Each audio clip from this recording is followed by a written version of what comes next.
Hello. Oh, we are missing one Saithius. I'm very excited to see how sober or not sober Saithius is. Edge is also broken. What? The edge. Chrome, stop. You've been working quite literally all day just fine. I don't know why you're being like this, Chrome. Not Chrome's fault. Just saying. Forge! Now to read what my new mace does. I kind of just asked for the thing without knowing what it did because I'm just generally kind of a guy who wants more things. Yes. So we have Akashaba's new Sunforger mace of disruption. All right, which will combine the awesome fireball powers of the Sunforger mace with smiting fiends and the undead. They do an extra 2d6 damage. And then if a target has 25 or less hit points, they have to do a save, or else they just die. I'm not so much a melee boy these days, but I do appreciate thematically what this is, and I'm sure at some point I'm gonna go in for the bonk. One of these days, you're gonna get a bugbear like sneak attack at range with the mace with the smiting effect and like crit on your blessed strikes, and you will just explode a man. Yeah, behold my bonkai. I want a Vorpal crossbow. I don't like the Vorpal prefix actually. I want to be I want a Vorpal crossbow. Basically, I was watching Princess Mononoke the other day, and like he's all demon infected, and so he shoot the arrows and just lop people's heads off. And I was I steepled my fingers and said, "I want this for flicks." That's fucked up. Oh yeah, you only have to, sell your soul to a demon. I'm already a hexblade. What do you want from me? After watching like Spirited Away, which was like the first of his movies I saw, I was like, oh, I think I understand what's going on in these movies. And then that scene where the fucking like crossbow just like goes off, and like, I'm like, oh my god, is this an adult movie? You're like, oh my god, that guy's head just went pop. Trevor needs 10 just more pop. Trevor needs 10 minutes. Okay. Well, that's fine. Akasha, but you can also look at your brand new fireball if you like. Yeah. Akashaba's careful fireball. I managed to add 2 words in there to change to change your entire spell. I believe I just added your choice and then enter. Nice. It was target targets within 20-foot radius of your choice, and I was like, done. I'm the best GM ever. I want you to know this was 100% like when I was looking at the options. I really was like, no, I'm gonna make the lore choice. Like I wanted to make just a fun Rob choice, and then I was like, no, I'll make the lore choice. So that's actually I apologize for changing the subject, but I've got ADD. Whatever. I had. Facebook I don't care open. about your fucking fireball. It's my turn. Go ahead, Nick. If you invert the lyrics to Rick Astley, you get 9-inch nails. I will give you up. I will let you down. I will run around and hurt you. I will tell you lies. I will say goodbye. I will run around and desert you. It's perfect. Firefox is also broken for me, for the record. What? Yeah, not to ignore your point, but Drew's gonna change the subject now. I mean, I feel like there's only one topic that actually matters right now is like, how do we actually play the video game? Yeah. Well, I mean, Trevor's not here for an hour. We got a whole hour. You got a whole hour. Or I mean, right now it's just going to be the Shar and Akashaba bonding time. I didn't prep for that kind of session. I thought Shar already let Akashaba down easy. I mean, I don't think that has happened yet. So for the record, it hasn't. Like, I, out of character, am totally fine with like the anime style of like, unrequited love that Akashba never makes a move, they never hold hands, and anytime anybody asks about her, he just gets flustered, and then like we never actually broach the subject. But I can also appreciate that Christina, as the sort of GM who's like, all right, you said the thing, now here are the consequences, is going to force me to roleplay this awkward virgin bugbear who doesn't know how to talk to girls. And that's fine. I love it. Listen, when you make your bed, yep, you sleep in it. Well, no, Shar sleeps in it, let's be real. You wish. I do wish. I do wish. Akasha, but by the way, your Sunforger Mace of Disruption does emit a fuck ton of light in a huge radius. If you want to turn that off, it's just a buff on your character. So it should be on the right side of the screen where it says it's lit, Sunforger Mace. You can just right-click that to toggle it off. Where is that? Is that in my utility belt or? Oh, the buffs aren't on for some reason. Oh, that's buffs. Weird. My buffs. Let me check my modules real quick. So I did have that set up, and you are most certainly emanating a significant amount of light. Okay, you do have it on. Hold on, let me just double check. Because apparently the buffs aren't showing up on the side. Oh, flexes are working. Hey, it's working now. Hooray! So, Drew, I think I can just go ahead and get ahead of this. Have you tried restarting your computer? Well, it works now, so... Oh, there you go. Maybe all you needed was a positive attitude. It looks fucking different. Did they just push an update? They did. Yeah. Fuck these guys. Don't they know to plan around our fucking game schedule that we can't even plan around? Oh, I know, right? Please. What the fuck? Yeah, imagine going on What is this, Hearthstone esports? Wow. Wow, savagery. Trevor isn't even here to defend himself. What? It's not Trevor's fault. Yeah, I mean, but going on vacation for 2 weeks, what's that going to do to the brand? The brand. My brand. Well, I literally It is did your look brand. up. If it's 6:00 p.m. Pacific time, what time is it in Finland? And it was 4 a.m. I'm like, fuck that. That's okay. Sometime in September, I'm going to Japan for 2.5 weeks, so I'll have my revenge in this life or the next. Our poor social media manager's like, cool, I'm gonna help you guys actually do social medias. And we're like, we don't make content anymore. We're just... I know, Jim get gets us followers. really fucking sick. That was a really bad time, by the way. We live in a post-content campaign. Post-content. No. Facebook or Meta, excuse me. Meta's telling everybody that video is back in, you guys. So you know what we can do? Wait a minute. So in an anime, when there's no new content, they just put together a lazily hobbled together recap episode. So we can do a podcast in the Discord chat talking 30 minutes of about this season. We could basically just do the Talking Dead for those weeks. We could. I immediately felt like Drew shudder. The Talking Dead? What am I missing? It was more the reference of the Talking Dead, not the podcast episode. Yeah. In fairness, I don't think I'd have a hard time selling Drew on talking about D&D, but yeah, the Talking Dead is a pretty odious reference. Is the Talking Dead a Walking Dead podcast? It's a Walking Dead after show. Yeah, so after The Walking Dead, there would be Chris Hardwick, who is just terrible as is, hosting a show talking about the episode people had just watched. So there was an hour of The Talking Dead after an hour of The Walking Dead. Huh. All right. Yeah. Which in fairness, it's as good as you can imagine. Well, okay, so I'm generally a fan of the format if I liked the content that much to begin with. So, the problem here is Walking Dead is an hour long. So you give me an hour of The Talking Dead does not feel like the right ratio. But if after a 4 or 5 hour D&D session, there was a half hour of basically just cracking open a cold one with the boys, that seems like it'd be entertaining. Yeah, it seems like it'd be great. Yeah. I mean, I like any excuse to sit down and start shooting the shit about D&D. Yeah. So maybe, I don't know. Maybe we can just record that and then social media manager can post it on our YouTube channel or something. Yeah, let's do it. Anytime you all are free, I would love to I will shoot shit. Tentatively try to schedule that while you're gone, Christina, and then I'll just use OBS to record a sound file and I'll send it to Miss Cetera. Sure, sounds good. Hey, Tabby, don't you jump up here. Nope, it's not time for that. I would like to have the roast of Saetheus someday too. Oh my fucking god. I don't think he'll understand half of the things we say to him, though. I mean, I'm willing to take that chance. He'd be like, what does that joke mean? What is that inferring? Oh, is it in character? Because out of character, Trevor would get it. Oh, yeah, of course. I'm not... Oh, Jesus. Yeah, okay.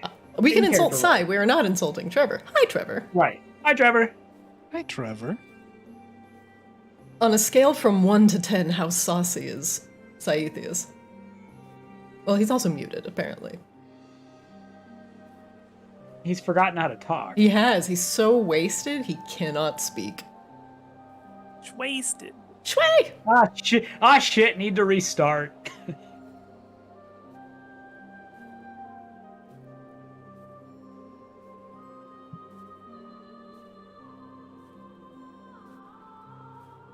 Akasha, but real quick, if you want to toggle your light on and off, if you double-click on your character sheet and go to the Effects tab, you should see the Sunforger Mace. I turned it off now, but you can right-click it and activate it. Just toggle, and it'll turn on. Wow. It's lit! It's not lit. Oh, it's not lit. I'm actually just going to use this more thematically. Like, when we're having a great time, I'm just going to be like, it's lit! And then, like, when we're not having a great time, when it's like a big, like, lore exposition, it's not lit. I mean, Akasha, but like, during a really, really sensitive moment, like, just takes out his mace, it just starts emanating light. Lit! Everybody looks at Akasha, like, you just suddenly start, like, out of nowhere, just quietly but getting louder. You hear Party Rock Anthem playing from somewhere in the room. And it's just Akasha dancing with the stunner shades. It's like, oh, is that coming from me? Oh, I'm sorry. I didn't mean to be this lit while you were having sad roleplay time. I'm just excited that we'll actually be able to see Christina's maps in a, like 30-foot radius. Oh, That'd be nice. Yeah, rain hopefully is going to be fixed, so. Flix, log into the game! Okay. And Saithius, we still cannot hear you. Okay, I thought I was and already we logged still in. have not heard from you. Though I see your face in the, in Fort. He's wasted. He's so wasted. Hooray! Whoa! There he is! Hey, welcome. Welcome. What were you doing? Can you talk about it? Is it top secret? What? No, just lots of tequila and Woo! some burrito. All right, And well, some fermented burrito. moonberry Mini tequila, juice some it is. burrito. You know, Trevor, real quick, when I told Kayla you were out today, because we were talking about the fact that you were going to be a little late to D&D while we were at Mitsuha, she was like, why is Trevor out? Rachel's not there. And I just kind of laughed. I mean, I can't go out if she's here, so opportunity. Oh, wow, okay. Well, that's an interesting situation I won't pry into. well, hopefully, Sai's fermented moonberry juice will last long enough for him to have a good time tonight. Oh, yeah. Woo! Do you All right. have more tequila by the computer, Trevor? I can get it. It's within reach. My cable's quite long. Nice. Woo! All right. Friends, I have missed you all from my horrible sick hiatus, but welcome back. Congrats on surviving. Thank you. Thank you. I'm only 5 pounds lighter, which is also still not great, but you know what? We're alive and we're drinking fluids, so. Hey! Woohoo! The ice cream. Yes, God. Well, at least some non-dairy ice cream. Or else I'm just gonna have that problem all over again. Anyway, meanwhile, in Arctis, it was only 10 sessions that you all stayed in House Hamaki. And I was actually just considering keeping you there until the rest of time, but House Hamaki has now officially will go. I'm not gonna say on the back burner, but I am going to take it apart and I'm going to make a slightly new map if you guys decide to go back. And I'm going to split it into wings so it's a little bit less laggy. I loaded in. I'm so excited. Hooray! But after 10 sessions of going around the Drow Manor and finding all sorts of demonic horrors within, you all encountered the High Priestess, Laryl Hamaki, doing an ancient ritual over a massive pit. And after, I was gonna say after encouraging Laryl, but that is definitely not the word I'm looking for. After fighting Laryl for a time, Rain, in the ethereal realm, had discovered that there was a succubus attached to her, and after some brief ethereal fighting, managed to manifest the succubus in the material realm. And after some heated battling and furious whipping, you all had destroyed the demon and had left Laryl to her, well, she's not doing very well. Laryl, at least from what she said. Sorry, I'm trying to think choose my words carefully. From what she had mentioned, she had no recollection of the succubus's presence and had initially said that she was following the will of her star goddess, and at the very end of the episode, briefly referred to the goddess as Astralis. This is a name that you all have not heard previously, especially in the Ascended Pantheon. So it was just kind of a very brief snippet. You all had brought Laryl, excuse me, I'm skipping a very important part. After going back into the war room, you all had totally skipped the part where Flix is the one that figured out she was possessed. I'm not going to add that. My recaps are broad strokes, and are not going to put too much credit on one single character. Flix. All right, points of Flix. Everybody, look at Flix. Look at Flix. Everyone, look at him. I'm looking at Flix. All right, everybody, say good job, Flix. Good job, Flix. You don't get points for guessing. Oh, the character. Oh, what? You totally get points for guessing. So much of life is getting points for guessing. After returning to Laryl's war room and analyzing the racks upon racks of bone weaponry, you discovered that the weapons were fashioned from drow bones, and the furnaces within the room were being utilized to do some weird demonic shit to the bones in order to fuse some drow souls into them in order to make demonically controlled animated weaponry. With the fate of her people now known, Laryl grew despondent, and you have brought her back to your airship. You all have taken off, but not before. Or actually, excuse me, the ship has been in flight, and after taking the weaponry and transporting it back to your airship, Akashaba and Laryl, both on the deck of the ship, use the powers of the light and the twilight to purge the presence of the demonic souls within, and to allow the drow to escape freely, their spirits rejoining, with Arctis, or with their goddess, or however that may work. And thus, the weaponry is now clear of any demonic influence. With that in mind, you all have not heard from Catherine Ravensblood since she had sent Flix a brief sending message in response to their progress in House Hamaki,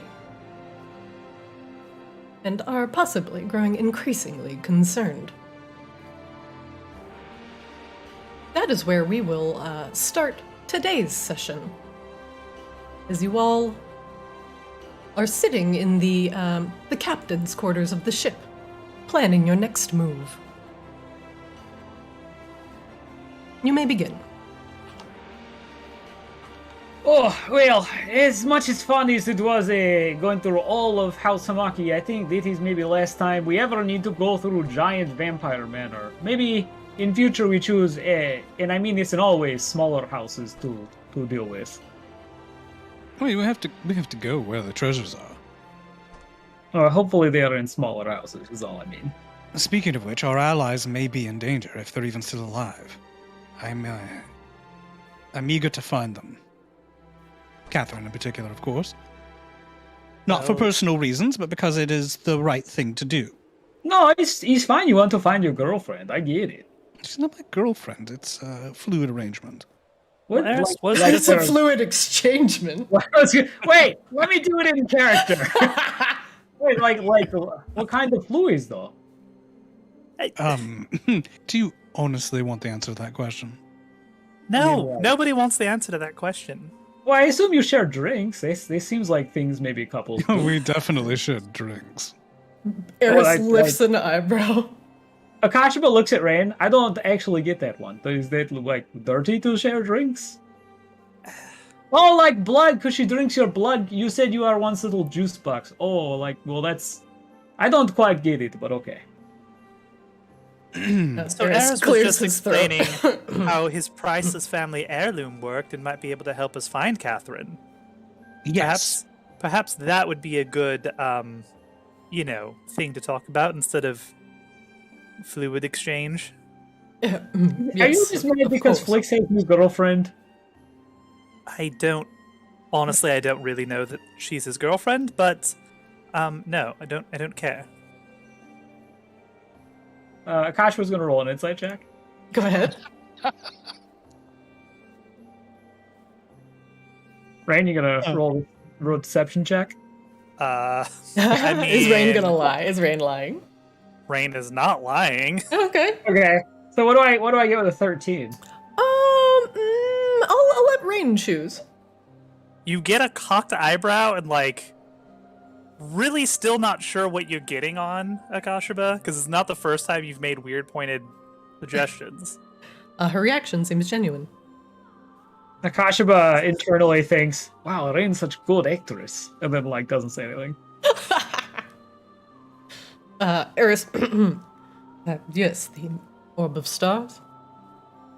Yes, if we could go back to that, you explained it allows for more powerful scrying, blah blah blah blah blah, but we need somebody to use it, correct? Not necessarily, you just need someone to show you how to use it. Personally, I thought it nothing more than a fanciful paperweight, but I may be able to attune it to you, or my mother could possibly give you more details. Oh, I mean, but we need somebody to be able to actually use the scrying spell with it, correct? He nods. The orb itself will allow you to scry on certain targets. But however, be noted that many of the vampires in House Vicadus utilize non-detection type abilities. So scrying may only get you so far. Well, we need to find Catherine. He nods. That, I agree. But I'm not the one to use the spell. That's really Akashaba's department. He looks over to Kashaba. Would you like to speak to my mother about how to best utilize the Orb of Stars? It's something about foretelling and seeing the future. Personally, I like to make my own future. He shrugs. So I saw very little use in the orb. Hey, Akashba kind of looks up like he was starting to doze off. Hey, he looks at Rain. Do you wish me to do this? I mean, if we want to find Catherine, I think that's the only way we do so. Akashba then looks at Flix. Yes? What? Akashba sighs. All right, yes, find Catherine. He sits up. Excellent. How would you feel if, Shaw had been kidnapped, Akashaba? What? Surely we'd want to find Shar. Who would kidnap Shar? Shar is safe on ship. He looks at Shar. Shar, you are safe. She smiles. I do feel very safe here on the Audacity. Again, it's not about my personal connection with Catherine. It's about a valued ally is in trouble. Whatever you say. All right, let's just find her. I believe my mother is below deck, having a bit of a rest. All right, so I guess we just go. She's very powerful vampire? He asks, looking at Eris. She is a particular kind of vampire. Yes, I believe I mentioned she is a dream vampire. Yeah, okay, but just mostly asking, is there like specific way you wake up dream vampire, or like just knock on door? Yes, knocking is generally polite. All right, well, let's go do this then.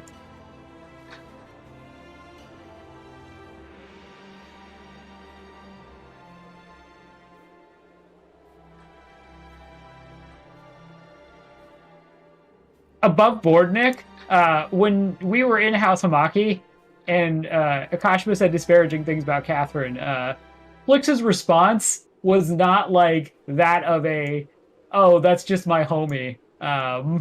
That's why I'm upset. So that's why Akashima's just, Oh, of course. Flix's line is through his fucking teeth. Just making sure that you, the person, understood that this was not me. No, 100%. Like, okay. Flix likes Catherine and is concerned for her well-being as a person. Totally. Yeah.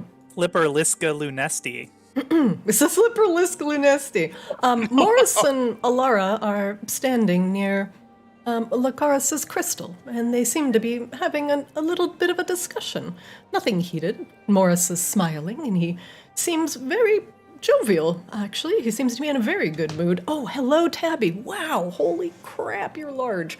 Alara seems to have one of her hands curled as if she was holding something, and then upon hold on, my cat. And upon further examination, the Slipperlisk seems to be curled up in her arm, between her arm and kind of under her breast, looking very satisfied.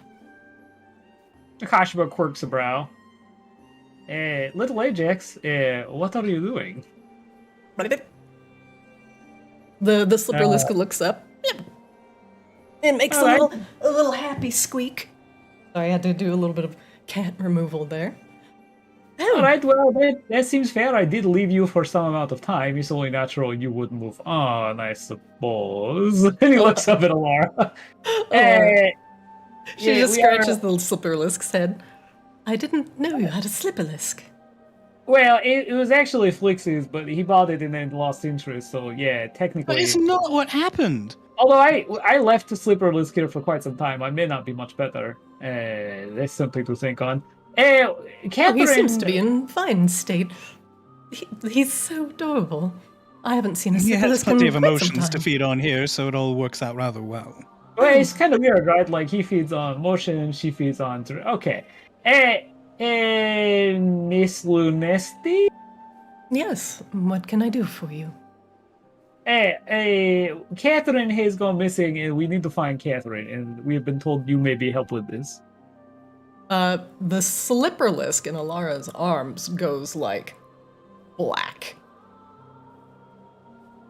Jet void black. Casual looks down at the Slipperlisk, brow quirked, and then looks back up at Alara. Alara's face is an emotionless mask. I'm afraid... I'm sorry, did you say Catherine is... Yeah, so we were talking... Flix, we were, planning to sync up with her in House Hamaki, yes? Indeed, and I received one reply from her, and then no others. I'm concerned that House Vicadus has gotten to her. The Slipperlisk goes from a void black to a crimson red, almost radiating. Obviously, we had to secure these weapons. They were too dangerous to leave alone, but I'm eager to find her, and I'm eager to wrest her from their grasp if indeed that's what happened. This is all conjecture on my part, you must understand. She waves a dismissive hand. Then I am at your service. Come, let us discuss our next steps. She hands the Slipperlisk back over to Akashaba. Oh dear, I think I've upset him. Here, please take him. He doesn't deserve to feel this. No, little Ajax, come here, and Akashaba holds out a paw. He goes back to Akashaba, and he turns back his kind of nice creamy color. Oh, it's good body, and Akashaba, kind of gives him a little scratch under the chin. Morris looks at Alara, and he kind of touches her on the shoulder a little bit. Lacaris he'll be fine. He'll be fine. She begins to step through the door. And kind of bumps into Sai, I guess. Christina, do you mind just putting the slipperlisk in the inventory? Or just deleting it? I don't know. Oh yeah, sure. I'll just. Cool. Yeah. Delete the slipperlisk? How fucking dare you? Why, it's hard to move with it. After Alara leaves, Akashba looks at Morris.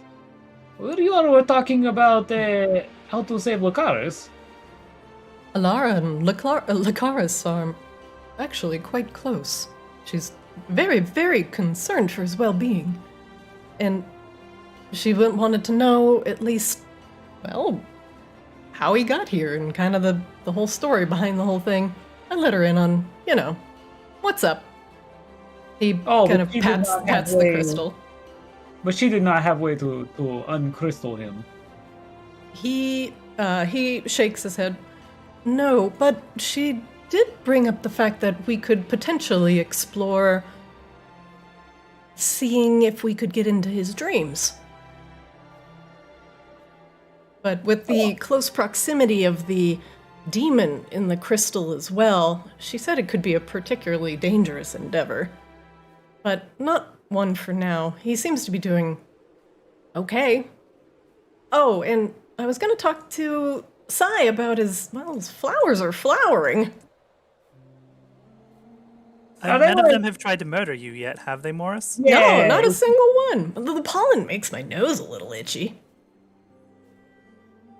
Sai, why are you hiding behind the door?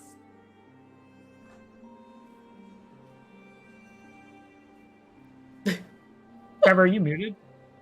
Or are you just being quiet? Is he muted? Okay, I think he's muted. Go talk to Alara then, I suppose. Poor Sai. Alright, Sai, don't have to be weird about it. Honestly, kind of surprised plans have not tried to murder Morris yet. Did not expect that to be the case. I was give too them expecting time. rather more fatalities, or at least an illness or two. Yeah, right. Like we were Really? always I gonna come feel back like to... I haven't. Oh, sorry. Oh, Feel like I haven't seen you in ages. wait. Where's Harkin? Indeed, where is Harkin? He's not still in the closet, is he?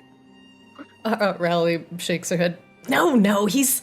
She, motions over, in this direction. He's taking a nap. We decided that, watching over the ship is a two-person job. And frankly, she juts a thumb over at Alara. I got first shift, and he's gonna take the second. Watching over, the Lunestis. Right. Did you, resolve your differences? She grins. Yeah, as long as I don't get to see him, I don't have a problem. Then that's why he's on the different shift. She is polishing up her heavy crossbow. All right. Well, that's conflict resolution for you. Okay, well, if there are sensitive things in working space, we take that very seriously, so we will make sure to, keep you two on separate ships. And do we have someone to, handle these kinds of delicate work spats, actually? He looks around the room. Sure. Yes. Oh, Sure, I thought, sure. okay. Well, she's very well-tempered. I think that is good choice. Yet the other thing that helps with these kind of arguments is the element of fear. She loads a crossbow bolt. Chunk. But you are not experiencing fear, right? Nope. She lines the crossbow over at the door. You see that the door has a couple crossbow bolt-sized holes in it, made from a bugbear-sized crossbow. Oh. Right. All right, well, okay. There's no blood. It was a warning shot or two. Yeah, it's fine. He's sleeping. You seem happy, so I guess we just, move along and talk to Alara now. I honestly feel know... like it's all going to become resolved by very loud sex that I don't want to overhear. Well, before that, I called dibs on a duel with Harkin, Rally. I know you have previous history, but... Dibs? She shrugs Oh, yes, nonchalantly. there's a line, apparently. Yeah, you can cut. That's fine. Oh, I can cut very well. There's an expression. Never mind. So anyway, we were going to try and save our allies. Yes. Oh, now it's a priority. I see how it is. Alara sits down. Rowley and Harkin have been very, very good about keeping the ship protected. They've actually been quite dedicated to it, and I appreciate how attentive they've been. Delighted to hear it. Rowley doesn't seem to hear, although her giant bat-like ears twitch slightly. She doesn't say anything at the compliment. Honestly, they wouldn't be here if we didn't have full confidence in them. She shuts the doors. Now, I am at your beck and call. Please, tell me what I can do to help you find Catherine. Tell me, when did you hear from her last? It was like 45 minutes ago? An hour ago? No, How long? It was like 10 hours ago. Because we took a long rest. Yep, you guys long rested. Well, we had to. Well, you called her up. She was on her way. And she was on her way. and She was like, oh my god, I could kiss you. And she didn't show up. Never showed up. Right. So, relay all that information to Alara. So relatively recently. Well, if I were to make a suggestion, the first thing I would do if I were to look for her would be look at Ravensblood Manor. Oh, but we also have this fancy little orb that we were able to recover, and we thought maybe that could help. Alara lets out a sigh of relief. You can tell, like, she doesn't breathe, so the sigh is entirely acted, but the gesture is not lost on you. She does appear to be relieved. I'm very thankful that is on this ship here with you, and not in the hands of the Hamakis. Thank you for retrieving the Orb of Stars for me. I am very grateful. Oh, we also retrieved the Hamaki hands, if that's helpful. Hamaki hands? Come again? Oh, yes. I mean, the head of House Hamaki is now within our not head. Therefore, we have their hands. What? Within our not head, so you have her hands. Is she your prisoner? Oh, well, more like partner? Well, more like willing. So it appears She's as a though... vassal of House Lunesti because she was conquered by House Lunesti. You know how this works. I thought it was more of like a vassal of House Audacity, but sure. We have house? We could. Although lacking real estate rather does limit our options in terms of, feudalism. Oh, I mean, we own Styx, we own Hamaki. Like, that's pretty good real estate, right? No, because he's in Maginox. Why would you want to live there? Oh, true. No Well, offense. I Wait, did not does that think you mean would that give we- me 2 gifts today. Yes, Leryl's upstairs. Do you and Eris can do with her as you wish. It's worth mentioning that she is likely in a rather sensitive emotional state. I'm She has been under the... surprised you left her to her own devices up there. She It's a whole thing. seems entirely sincere, and she is recovering from the shock of discovering what she's done while she was under the influence of evil. That is a good point, though. Maybe while you all handle this, I should go keep track of that. No, Akashiba, you have to be here because you're the one who has to cast any scrying spell that's required. Rowley puts 2 fingers to her lips and whistles. Ah! Yeah. Oh. Harkin, you're alive! Hey, buddy. Harkin looks very nervously at Rowley, but looks around at everybody else. Oh my god, I am so glad to see everybody. He hugs Akashiba. It's okay, buddy. We need to catch up later. I feel like there's some points I'm missing. Oh, you're hale and whole. Oh, let me look at you. He looks you up and down. Yep. All your body parts are there. Yes, it wasn't. I'm so proud of you. Oh, you are acting very strangely. Are you okay? He looks at Rowley and back at Akashiba. I'm good. I'm great. I have never, ever been better. All right. I'm just really glad to see everybody. Rowley gestures a thumb at the door. We've got a Hamaki upstairs. Go take care of her. But I want to say hi Hi, Sai. Hi, Rain. Hi, Alara. Again. Oh, this seems not good. But No. yeah, okay. Rowley holds up a hand. That's what he's for. Let him guard the prisoner. Yeah, just he is his own independent bugbear, and he is. It's fine. We talk about this later. Maybe get Shar involved. Harkin has had enough time to fuck around. Now he gets to follow some rules. I thought you were gonna say find out. Honestly, maybe a rally is the one we should have hired first. I was, kind of a situation of just whoever was nearby, but this is significantly more structured as far as, security. Well, I mean, look. I like structure. He likes freedom. She shrugs. We fought him, and he is a more than effective combatant. I don't feel bad about our decision making. All right, I mean, nothing bad happened. We don't have to dwell on it. Let's move on. Yeah, it's something we gotta talk about later. All right. So, okay. Where were we? Alara is willing. Sorry, Miss Lunesti is willing to help us, and we now have to maybe scry for Catherine. Is that where we are at? We could most certainly try.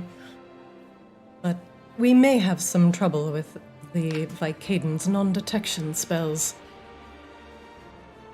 I'm more than willing to give it a shot. I think I remember something about this. Generally prime targets. They like to kidnap more of the vampires in House Maginox, own baubles or trinkets, necklaces enchanted with the spell. They don't like to be spied on, per se. I'm confused. Sorry. But Ask if we're away. all about balancing the class hierarchy between the goblins and the vampires, why are we caring about scrying? And why don't we just go destroy House Vicadus? Because House Vicadus is incredibly powerful. We may have been able to run swiftly through House Hamaki, but Vicadus is an entirely different operation. Okay, so We shouldn't had the people goal just inside be Hamaki, about... and we didn't have to fight all of their guards. So Laura let's figure nods. out how to fight Vicadus and make them weaker. Yes? Oh, well, one thing at a time here. I think Flix wants to find Catherine, so I think that's what we're doing right now. Indeed, Yes. we have a rescue operation to mount. And bit by bit, we will disassemble House Vicadus, but doing it head on, like a bull, charging forward, is not the best. Vicadus is too strong, but their social ties have grown weak and distrustful, especially since the fall of the Lunesti House. They have gone against many of their own rules and regulations they've put into place. There are a couple ways we could potentially go about this. If we want to take a intellectual approach, we could bring them to the Eternal Court and have an actual trial. The other option is, of course, she gestures at Flix, we find Catherine no matter what, Naturally. and we potentially utilize the catacombs that run under Maginox to infiltrate House Vicadus. Wait. What? Catacombs and Imaginox? What are you talking about? She nods. There are significant swaths of caves and caverns that run from house to house, usually to fairy messengers or goods. She grimaces slightly. Without the general public's eyes on it. These were catacombs only known to the leaders of the house and their trusted servants. Well, if we're trying to focus on the underneath of Maginox, maybe the Maki priestess would be a great help here. She and all of her people came from underneath. Lauren nods. If you could potentially get that information from her, it would be very beneficial. Unfortunately, the Lunesti catacombs were destroyed as most of my house and area was razed. But there are catacombs under House Ravensblood as well, that connect to the other houses. The only one you would probably have some trouble getting to is House Umbralis. They don't necessarily follow the same physical rules. Why is the Hamaki priestess not with us in this conference? I don't know. it seems Because like you top did not bring her secret with thing- you? Yeah, it's like top secret stuff. We don't want her hearing. Maybe I don't know. I mean, she seems as much an ally as the Alari vampire. Gesturing. She did offer her services in aiding us to rescue Catherine. She's also upstairs having kind of an emotional moment, and she's also still very much a prisoner. She did just, save the souls or whatever of all of her people that she had brutally murdered and sucked into demonic weapons with or without her direct influence. Well, we could try and speak with her rationally and kindly to get on her good side. Or you could threaten her and potentially make an enemy for life. I don't know what you're good at, but if it's information you need from Laryl, you should bring her down here. I Is there feel like we've done a information little we bit do of need both from so Laryl? far. Honestly, I feel weird saying it, but watching her devotion to trying to save her people, I feel much less inclined these days to, I don't know, bonk her with mace. Maybe we could work with her. Progress. But Now that's character development. guys, if you're gonna keep doing this, I'm gonna stop having character development. I will no longer develop. I will stay underdeveloped. Yep, that's it. I'm gonna be this undercooked racist bugbear forever because you smug liberal fucks. Oh my god, Kakuna. Wow. Well, if you wish to bring her down, feel free. I will Yeah, like a retriever. immediately smite her. Alara chuckles dryly. Okay. Yeah, me either. Ha. Flix looks around the table. Shall I go retrieve her? Hey, it seems like that is planned now. All Sure. right, back in a flash. Flix zips upstairs. Do you want me to actually do the whole movement? You can Akash, just go to the door, but I'll put you on the deck. As Flix leaves, Akashba looks up. I mean, it's not like she's undead or something. I mean, Look, I get that she was possessed or whatever, but she had to make some decision to be possessed. That's usually how these things go. So, she's not entirely blameless, and also she's not necessarily a good, judge of character to have gotten in her situation in the first place. So, at the very least, we need to be careful with her. Hi, Flix. Yeah. Oh, hi, Esther. Oh, hi, Frank. Hi, Flix. Do you know where Laryl is? Yes, she was actually just right outside. I said hi, but she didn't say anything. I think she's ignoring me. That's unfortunate. Just outside on deck. Right on the port bow. Thank you, Frank. Was that right, Shar? Was that the port? No, Frank. That's starboard. She's on starboard. As I zip by. Wait. I go back to the door. Starboard, Frank. Starboard. Starboard's the right side. Starboard. If you're facing the bow, he points.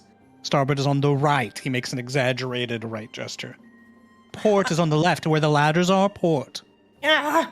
Every time he port he because takes that's the off part one that- of his hands and he's like, every time I try and make the L and then I he makes the L with his index finger and his thumb, but he removes his hand and he shows it to you. It's backwards every time. We'll write it on you. Anyway. Laryl? She turns slowly. She's kind of leaning over the railing of the ship and looking off into the abyss. You're not quite sure if she's considering jumping or just looking at the clouds rolling by. The snow doesn't seem to bother her. I understand it's as though you've woken up and you've woken into a nightmare. Is But- this my punishment for going against House Lunesti? I sincerely doubt that.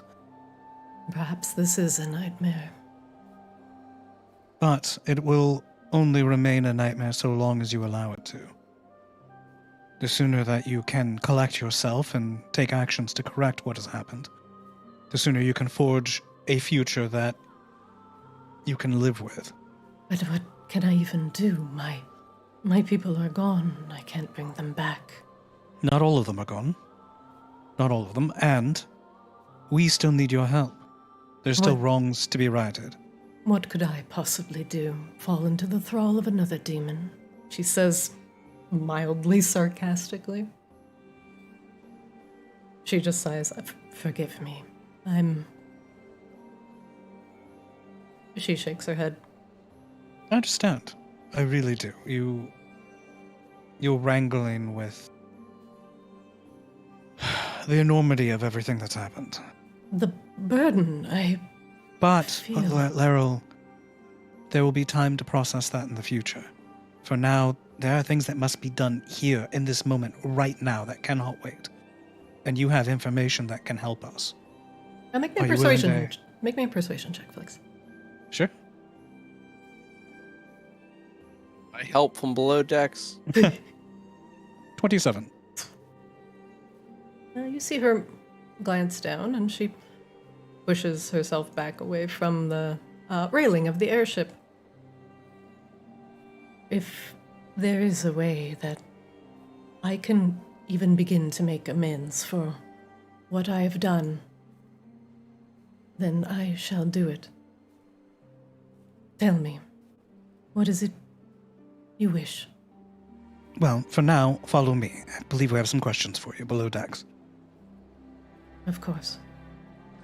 And Flix zips below deck with Laryl in tow. Okay.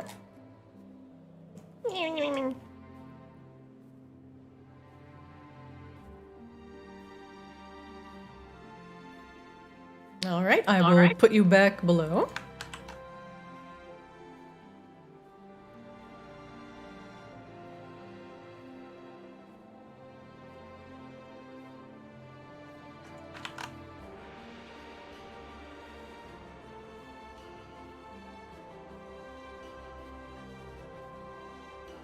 Laryl opens the door and Oh. steps through.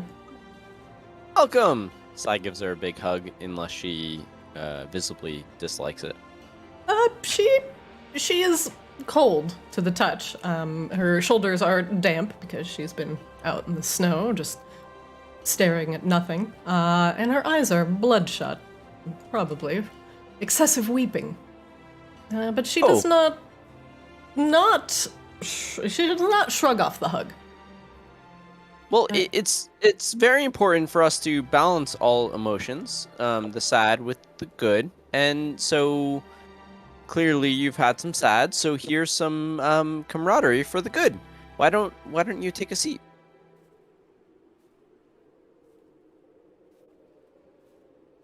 She sits and looks at Alara and then glances at the table. Takashima gives like a just kind of an uncertain nod, like he's not really sure how to respond. Alara begins to speak. Laryl, I am not here to exact revenge for what you have done to House Lunesti, or how you conspired and went against the rule of law of Maginox. Your Whoa, hang on here, Alara, Miss Lunesti. It was not exactly Laryl's choice in the things that she went against the law of Maginox, whether or not it was just or not. We need to be very careful of what was Laryl's choice and what was other entities' choices. Wait, aren't you like sailor? This is Maginox law. You maybe know like maritime law. Oh, but I'm learning. Question mark. Just let them talk it out. This is not our business, maybe, this part. Oh, Laryl understands that there are ways to extract the truth. Laryl furrows her brow slightly. Without harm. Alara finishes her sentence. So with that in mind, I suggest everyone at the table speak with an open heart and an open mind. Now, let's focus on what is immediately important. Catherine Ravensblood is missing, and we need to find her. Laryl, do you know anything about this? Laryl looks at Alara and shakes her head. No, I had nothing to do with the Ravensblood woman. Alara frowns and looks at the assembled. Do you have anything you would like to ask Laryl? Oh, is there anyone still part of House Hamaki? Or is it just us? Gestures to himself and Laryl. I have not had sufficient time to find that out. But, she extends a finger, not all of House Hamaki lived within the walls of the manor. So it is safe to say that, yes, there are potentially other Hamakis out there. Unless they were somehow taken and involved with what we found in the war room. Well, all I can say is in our time in Maginox, we have not harmed any other drow that I'm aware of, so it wouldn't be from us if something happened. She nods. Personally, I can't recall any sort of misgivings against House Ravensblood. Rest assured that House Hamaki most likely did not have anything to do with this. Alara seems satisfied with that. Very well. Then, if we can't get answers from fellow Hamaki, she points at Laryl, we may try scrying. However, there is a chance that not only we may run to non-detection, rendering our magic inert, but there may be counter-scrying measures in place, and we hold a much more precious prize. Everybody can make me an insight check, please.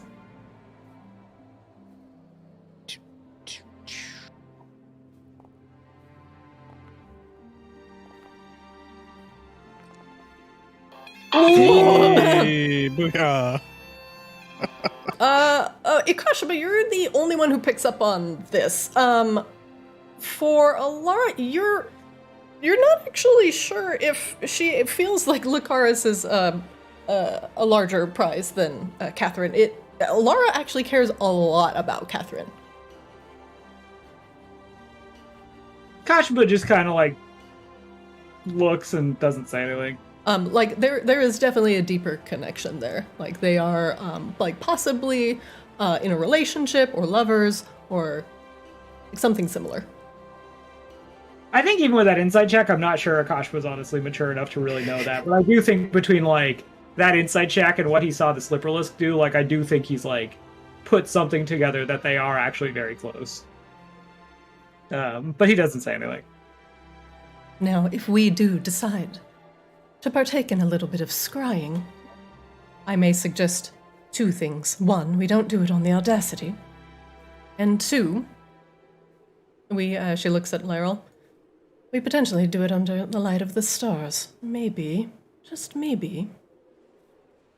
Alara kind of loses her thoughts and scratches her chin. Laryl just looks confused. Well, at the very least, we should do it in a place where, if we are counter-scryed, they can't get any useful information. Once upon a time, while Rain was, I believe, trying to talk to you, Alara, she actually went crazy and ended up turning into a bird. If I am to be doing scrying, it would be good to know, is that, like, something that may happen to me? Because I don't want to turn into a bird. Alara nods. Well, Catherine turned me into a bird, Akasha, but I wasn't. But I did go crazy. That part is true. Well, you turned people into other things, so it's not To be sorry fair- for assumption. Your track record with divinations of various sorts is, well, there have been moments. There's Divination been is a... one moment. It is a very... Well, we must tread carefully when using things like that.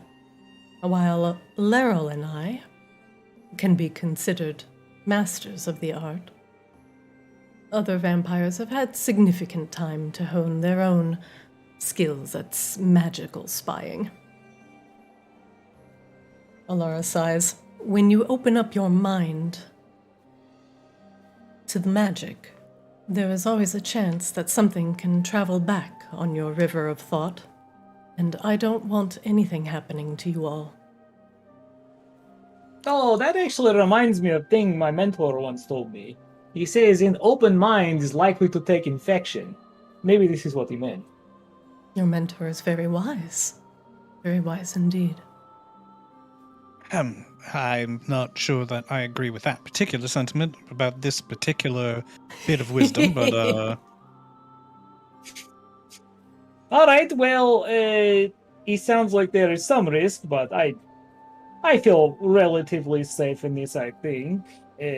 So you said find someplace under stars, then? Alara holds up her hand. The other option is to go to House Ravensblood and see if we can skulk about and find out what happened to Catherine without inciting any interest. Once and if they know, we know Catherine is gone, then we're on a timer. They will want something from us, and that something is most likely me. Oh, isn't there a third option where we just go and destroy Arctis and see what happens? She nods. If we do decide to go to House Ravensblood, I believe there is an entrance to the catacombs that connects to House Arctis. I do not really fancy another long sprawling trip through vampire houses so soon after the last. Maybe we just try scrying instead of guessing where exactly Catherine is. She nods. I will do my best to guard your mind, but she looks a little bit concerned. Please be careful. Oh, it's okay. I think maybe Rain's problem is Rain is so smart and has big imagination, so maybe these kinds of things are more dangerous for her. But I am just simple bugbear cleric. I really do not think there is much can be done to my mind. She nods. Well then. All right. But again, we should not do this on the Audacity. Do you have a suggested place? Somewhere where perhaps there is a... I thought the Orb of Stars prevented counter-scrying. Why would we not want to do it on the Audacity? I am just very concerned. We have such a precious thing on board with Lucaris. Ah, I see. You don't I- want to take the risk of an Any- even more powerful enchantment allowing. You are already emanating a massive amount of power over Maginox. While it's rather brilliant you've put Lucaris on an airship, I do fear that a magical surge such as this from the Orb of Stars and Lucaris will make us also a massive magical beacon. And I don't think any of us, aside from Flix, can fly very well. It's really important that in doing this we do not put Lucaris at risk, yes. So, any ideas on where else to go? She says, anywhere remote. Can you touch this down anywhere? She looks at Rain. I mean, we can get close enough to a location at the very least. She nods. Anywhere outside Polaris we can potentially touch down. and then we can go under the light of the stars and see what a combination of the moon and the stars can do together. What do you say to that, Laryl? A little bit of collaboration this time. Laryl nods softly. Akashba looks over at Rain. Yeah, it seems like you are good at collaborating, so this should be fine. Now, one thing, I will not be able to do the scrying myself. She points at Rain. This is possibly a job best suited for you. Or, She looks over at Akashba. or you. Akashba looks at Rain. You cannot do this, right? This is only something I can do, yes? I could, but I need to study. It's not a spell that I've Oh, yeah. spent a lot of time studying, personally. So I think it's better for, you and your gods or whatever. No, it's like, it's called the light, okay? It's not, it's like amalgamate, it's fine. I will keep it from the time. light that has Yeah. like 30 different gods. But it's more like a force, to be honest. It's less. You think of it maybe like it's like a bunch of people, but it's more like a elemental sort of. Okay, it's fine. We'll talk about this later. No, it's fine. I'd rather it be me anyway because, like I said, if it goes backwards, I doubt I really have that much to risk in this. So, all right, Let's put her down somewhere then. Alara puts the orb of stars on the table. It'll take me not too terribly long to attune you to the orb, but we'll have to do it outside, under the light of the moon. All right. Akashba looks around and begins to stand up. Well, we should go let Esther, I suppose, know where we're heading. Somewhere outside Polaris, then? Oh, I can tell her. Oh, yes. Thank you, Frank. Okay, just touch down somewhere outside Polaris. Remote area. Maybe Yep. not in like big mountains like when we flew by here before. Maybe like somewhere flat. Okie doke. Frank leaves. Frank is quite useful. Interesting. Alara scratches her cheek and watches Frank go. It's worth mentioning that Frank is not an automaton. Frank is fully sentient, a being with his own thoughts and desires. Ah. Alara chuckles dryly. Well, they are somewhat rare to see these days, especially around the city.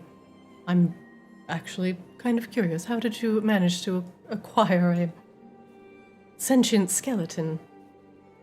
He was a stick spy, actually. Oh, Alara lifts her eyebrows. Fascinating. But we relieved him of those duties and took him into our own employ. A lot of We're in the redemption habit of doing arcs on such this things. ship. Hmm? A lot of redemption arcs on this ship. Green eyes, Laryl. Laryl looks around. What does that mean? Well, it's a narrative device by which... Kidding. Actually, you're not kidding. Flix absolutely mansplains that to her. Please. Fairy explains, please. I'm a Sure, fae. okay, sure. Laryl like purses her lips. Oh. Like, Face my type planes. is one of my powers. Don't take that from me. Anyway, the reason I say that is, well, skeletons, they tend not to last very long. They have very little sense of self-preservation and, realistically, very little memory to go off of. Most of them don't even remember their past lives. She shrugs. More often than not, you'll find them in the trenches on the bottom of, Jim. On the bottom of the trenches between Arctis and Zadia. trying to walk across the span of the ocean to exit Arctis. Wait, above board, is this Alara or Laryl saying this? It's Alara. Alara is saying it. Okay, cool. It's tragic, really, but you'll actually find a significant amount of sentient skeletons residing with the merfolk north of Zadia. Alara just says idly. But anyway. So we can acquire more of them. What? Why would you want these? Oh, they do all of the labor we want, but without any complaint. That's like you are making them into some kind of, like, slave then. No. He seems very happy. That's not... No. Frank is not your slave, Sai. Do you think Frank is your slave? Yes, No. I am like deckhand, and he's like sub-deckhand. No, he is No, like... he's under also a the deckhand. domination. He is not the thing you order around. He is disgusting and should be exorcised. And you should Actually- stop treating him like slave. Technically, he's got more seniority than you, Saeed. Yes, he's like a deckhand too. You're like a associate deckhand. Well, no, see, I dual majored in deckhand and chief chef for the ship, so there's two seniorities to calculate. No, you're No. associate deckhand and acting chef. You have the Laryl sticks secondary her title, finger but in you the don't get pot. compensated for it. She sticks her finger in the pot. I didn't make this, Laryl. I'm sorry. I have much Puts it better in her good mouth. berry juice. She makes a face.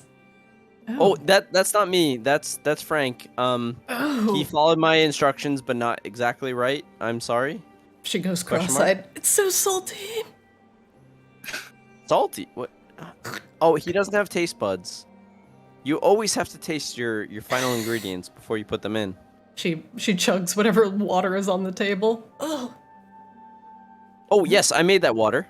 You made a skeleton your cook. He's more like a line cook, but yes. Alara This- sighs. Well, We have, well, so Rain just left, but Rain is generally like big, everyone gets treated fairly and everyone has a little job to feel special, so, you know, Frank kind of got a little job. Frank got a little bit of a job. Rain, you're going up top? Yep. I see you were already there. Good. I'm following you. Ignore Laryl. She's not there. No, you're fine. You can continue with everybody else. Oh my god, Laryl, Hamaki doppelganger, it was a trap! It was a trap. Hold on. All right. Let's come back to you all. Well, Alara looks at everyone. So you made a skeleton your head cook. Whoa. Not head. He's very much a line cook, which is below a cook.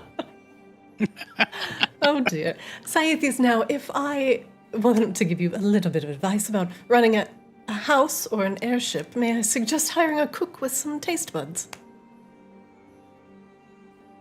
Akashima goes to say That's something me. and then stops himself. Wait, it may should make cooks- everyone else on your ship significantly happier if they can also taste the food your skeleton can eat. Hmm. Frank would be very good at being perhaps a watchman of sorts. Do you have a post or some sort of, even GM forgot what the little basket on the Crow's top. nest. The crow's nest! Yes, Indeed. thank you. That's where Frank was, but Frank didn't seem to like it and wanted to learn how to cook.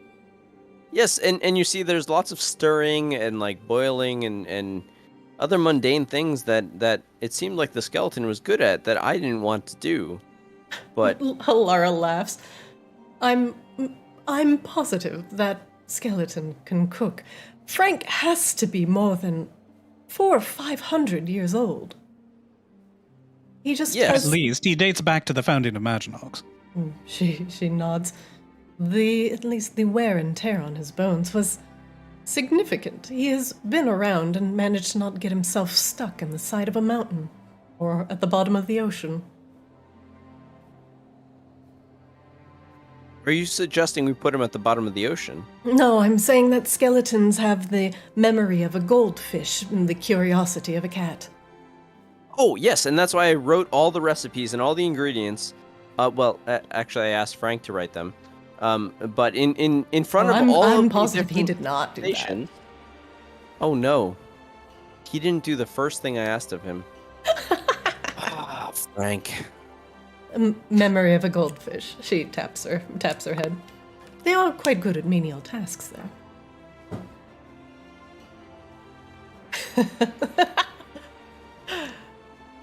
Just remember, Si, when you speak with a skeleton, speak with him like he's a small dog or child.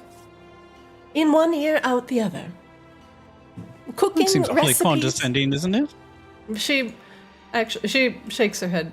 Actually, it's not intended to be. More lighthearted, but if I were to give you a serious answer, the skeletons, unlike some of the undead that return after death, skeletons are not entirely connected to the stream of memory, and thus they lose a sense of self when they return. When an undead loses their entire sense of self in completely cutting off their memory of the past, then you have the feral undead, the ones roaming about with only their basal instincts to go on. But someone like Frank returns with a sprinkling of memory, a tenacious thread, enough to spark the curiosity of humanity, but not enough to remember that self-preservation is a thing. This is why skeletons tend to be very short-lived.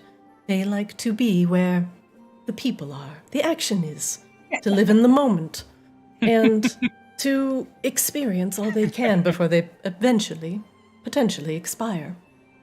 They don't know when... Where the people are. Look Frank- at these bones, aren't they neat? Frank doesn't have really a Wouldn't you sense of... think my skeleton's complete? No, it's wouldn't you think my ribcage is complete? You know, other undead that return, such as myself, have a fully formed tie to the memory of Arctis, and thus we remember what our previous lives were. Vampires, we, in a sense, well, the blood-drinking ones anyway, when they expire and lose their humanity and return, their memories are complete and fully formed. But Frank's is more like, enough memory to give him wanderlust and instincts of a human, but not enough to retain important information. It's quite tragic, really, but I also don't believe that skeletons actually retain anything when they return to the life stream.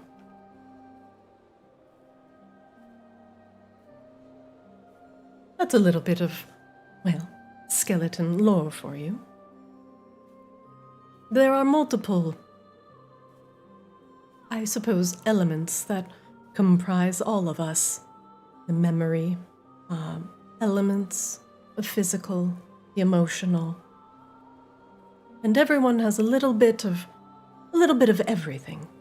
That's what makes us, I don't want to say human, but that's what makes us alive, sentient, here, able to make our own choices. And when you're critically lacking one of those 6 essential things of life, such as the undead completely being separated from memory and being feral, well, that is why we believe, at least the Lunestis and the Moon Sages, we worked to preserve the connection between the living of Arctis and the preservation of memory. It is sacred to us.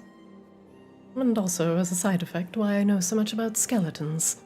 I've studied them intently. They do not dream. And I find it curious that most things connected to memory actually do dream, even elves, and those that take meditative trances. It is not merely the state of sleep that opens the mind, but the mind opening itself to the stream of memory and consciousness. Laurel holds her head. Now I remembered why I fell asleep in astrology class. Wait, was that before or after you came to the surface? Before. She chuckles dryly. Alara kind of folds her hands on the table. Rain, up top on the deck. Rain goes back to her room and just like upends the bag of holding. Okay. And cracks open. There's two things. Rain's like, since we're going to be traveling, she's going to investigate and she's going to start taking measurements of the bag and experimenting with things, putting things in, taking things out, reshaping the bag, things like that. Okay. That's what Rain's doing. Sorry, I had to take Freya out, so.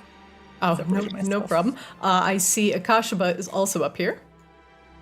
Yeah, Akashaba moseyed off after enough science speak, very bored, and just meandered back to the main area, where he just crawled back into bed where he was before people told him he absolutely had to get out of bed. And he's just lying there. He's not sleeping. He's just happy. Like, he's just a happy boy who's back in his bed, and he's like listening to the noise of people talking. Things are good. Good. All right. Frank is dusting. Eris and Shar are speaking quietly and talking with Grun about where the best place is to land, that they will be in a secluded spot, have enough room, and hopefully won't be accosted by any locals. So that is the discussion currently going on the deck. Everybody's trying to find a good place to land. In the hole, Alara continues very slightly about the connection, the six major things that make up life. And she discusses how... sorry. I'll just do it in character. Now, Laurel, Sai... Oh, it seems like we lost everybody else. Oh, well, I didn't know that the lecture was continuing. Flix is actually listening rapidly and taking notes. Oh, I'll relay to them. Don't worry. Forgive me, Sai, but I don't actually trust your note-taking. Oh, that's good, because I don't take notes. I just Yes, I had a remember feeling you some wouldn't. things. Sai's exactly that kind of like project manager who's like, oh, I'll just remember it. I'll just tell him. I don't need to. It's fine. Now, as a guardian of memory, you may encounter other guardians that guard the 6 primary elements of life throughout Arctis.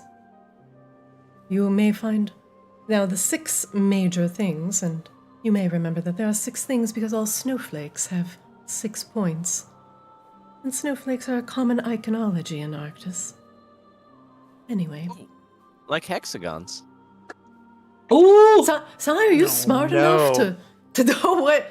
Wait, that's Trevor. That's metagaming. Keep it in character. are you buddy. smart enough to know that? No. Now the 6 Like bee houses. like bee houses. Perfectly balanced. That's Similar all to a they should circle. be.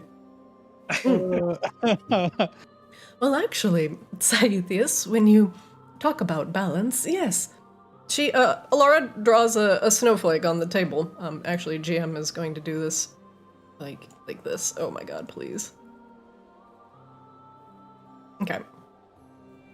Now, with all snowflakes having 6 points, there are 6 major things that make up all of life. Physical, she touches herself on the chest. As you can see, I am here in the physical realm. Being physical, there are elemental energies, and you may encounter these things like fire and wind and snow and ice, and all the gloriousness that you see throughout Arctis.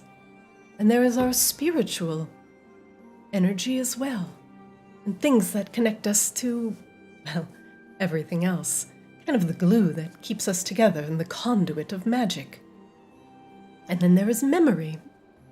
The ability to recall and recollect, to grow, and to evolve, and to remember our mistakes from the past. There is will. The desire to push forward and to grow, to continue on. And then there is emotion. For what are all of these things if we are to not feel and experience joy?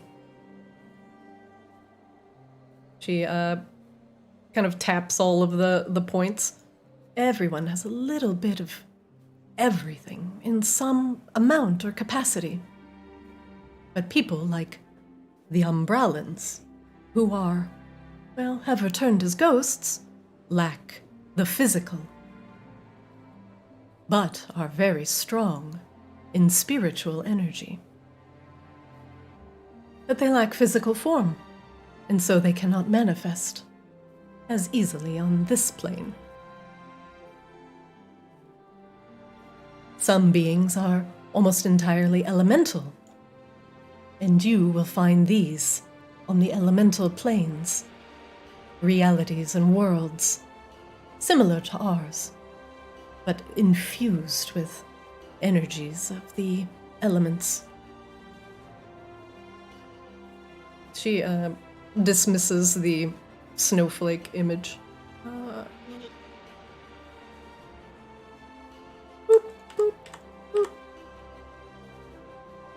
Oh my god, you guys! With all the doodles everywhere. How do I delete doodles? You click it, you hit delete. I'm trying to click it. I'm clicking it. There's You have no to have clicking. you have to have the box, the select box clicked on the top left. Yeah, select tokens box, right? No, it's the pen icon. Okay. It's a drawing, drawing tool, tools. and then the selection box, and then you click your drawing, and then you hit delete. Okay. There we go. Yep. All right. Hooray! But yeah, those Yeah, aren't you were tokens. talking. Those are, You were those talking are about cards. hexagons and stuff, and I was going to be a smart ass and draw one of those like notebook S's, and then I realized that I couldn't delete shit, and then I was fucking up, and then I got real sad and stuff. That And was now, the journey. someone like it was for everyone. Someone like Frank is very strong in the physical alignment, but has almost no elemental or spiritual connection. Wait, doesn't he have? Isn't spirit the only thing keeping his bones roaming about? And that is the thing I find fascinating about skeletons. They are not merely spirits in a physical thing. because that she lifts up the pot on the table. That would kind of infer that this could be a skeleton. They're not merely spirits inhabiting bones. They are like life keeps the bones together, almost as if the will to live keeps them together as opposed to their spiritual connection. I personally believe that they are entirely fueled by curiosity and are in fact even closer to Fae than they are to the undead.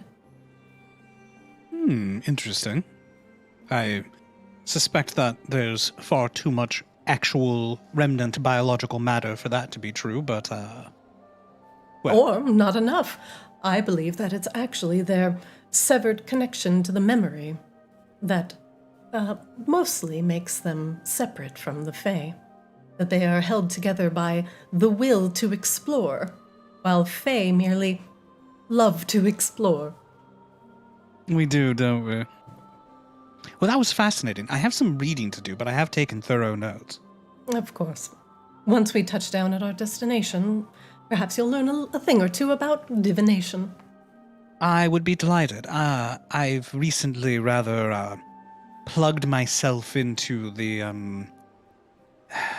there's a sort of collective knowledge of things, and it's carried around on etheric currents, and I've been weaving myself into that, and I've become much more interested in academic concerns. So I may want to pick your brain later, Alara. She nods. Of course. Excellent. But, as I said, he thumps his satchel. I've got some reading to do, so, until then. Of course. I would like to retire as well. I'll leave you two alone.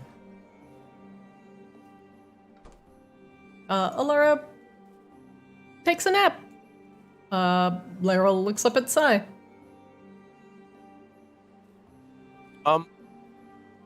I only have a closet, so I can't really show you anywhere. But if you have any questions...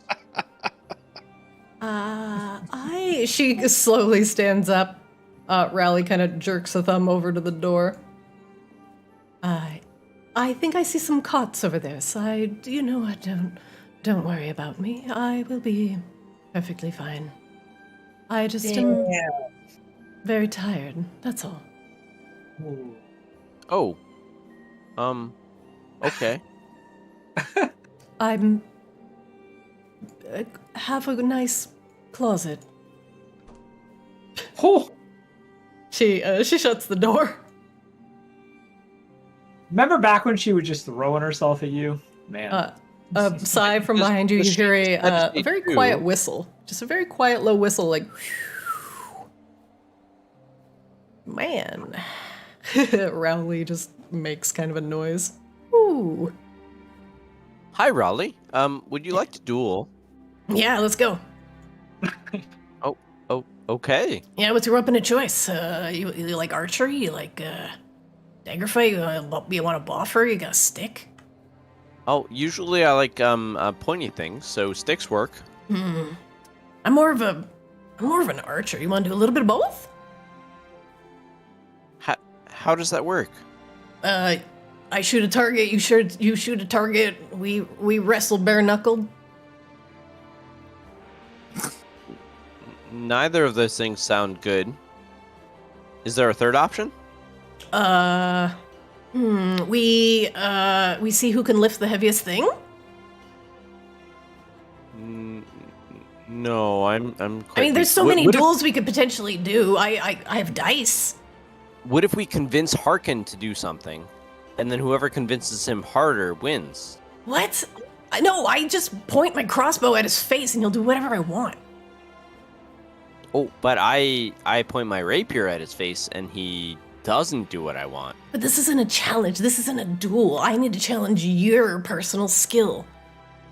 But we have to be on, like, the same level. You can't be like, I'm a master swordsmith and I'm gonna challenge the archer to a duel. That just means you're a giant pussy and you can't face somebody toe-to-toe on even ground. Oh my A god. huge mistake. I am What? going to cook. Where the fuck are you going? I think that you means go to Raleigh won the duel? duel. I think that Excuse means me? Raleigh won. Nope, she lost. This motherfucker. Can you, no. Morris? Hey, Rain. Sai said he wanted to duel and then he ran off. What's up He with that? never actually wants to duel. It's just I gave him so many options. I gave him gambling duel, archery duel, bare-knuckled wrestling. He didn't take any of it. yeah. What- He's what's up shit with at that? all of those things. Huh? He said he wanted a sword fight, but like that's not my thing. Sai's really good at exactly two things: finding horrifying plant monsters and Rowley stabbing looks things with his around sword. nervously. Oh yeah, like those right over there.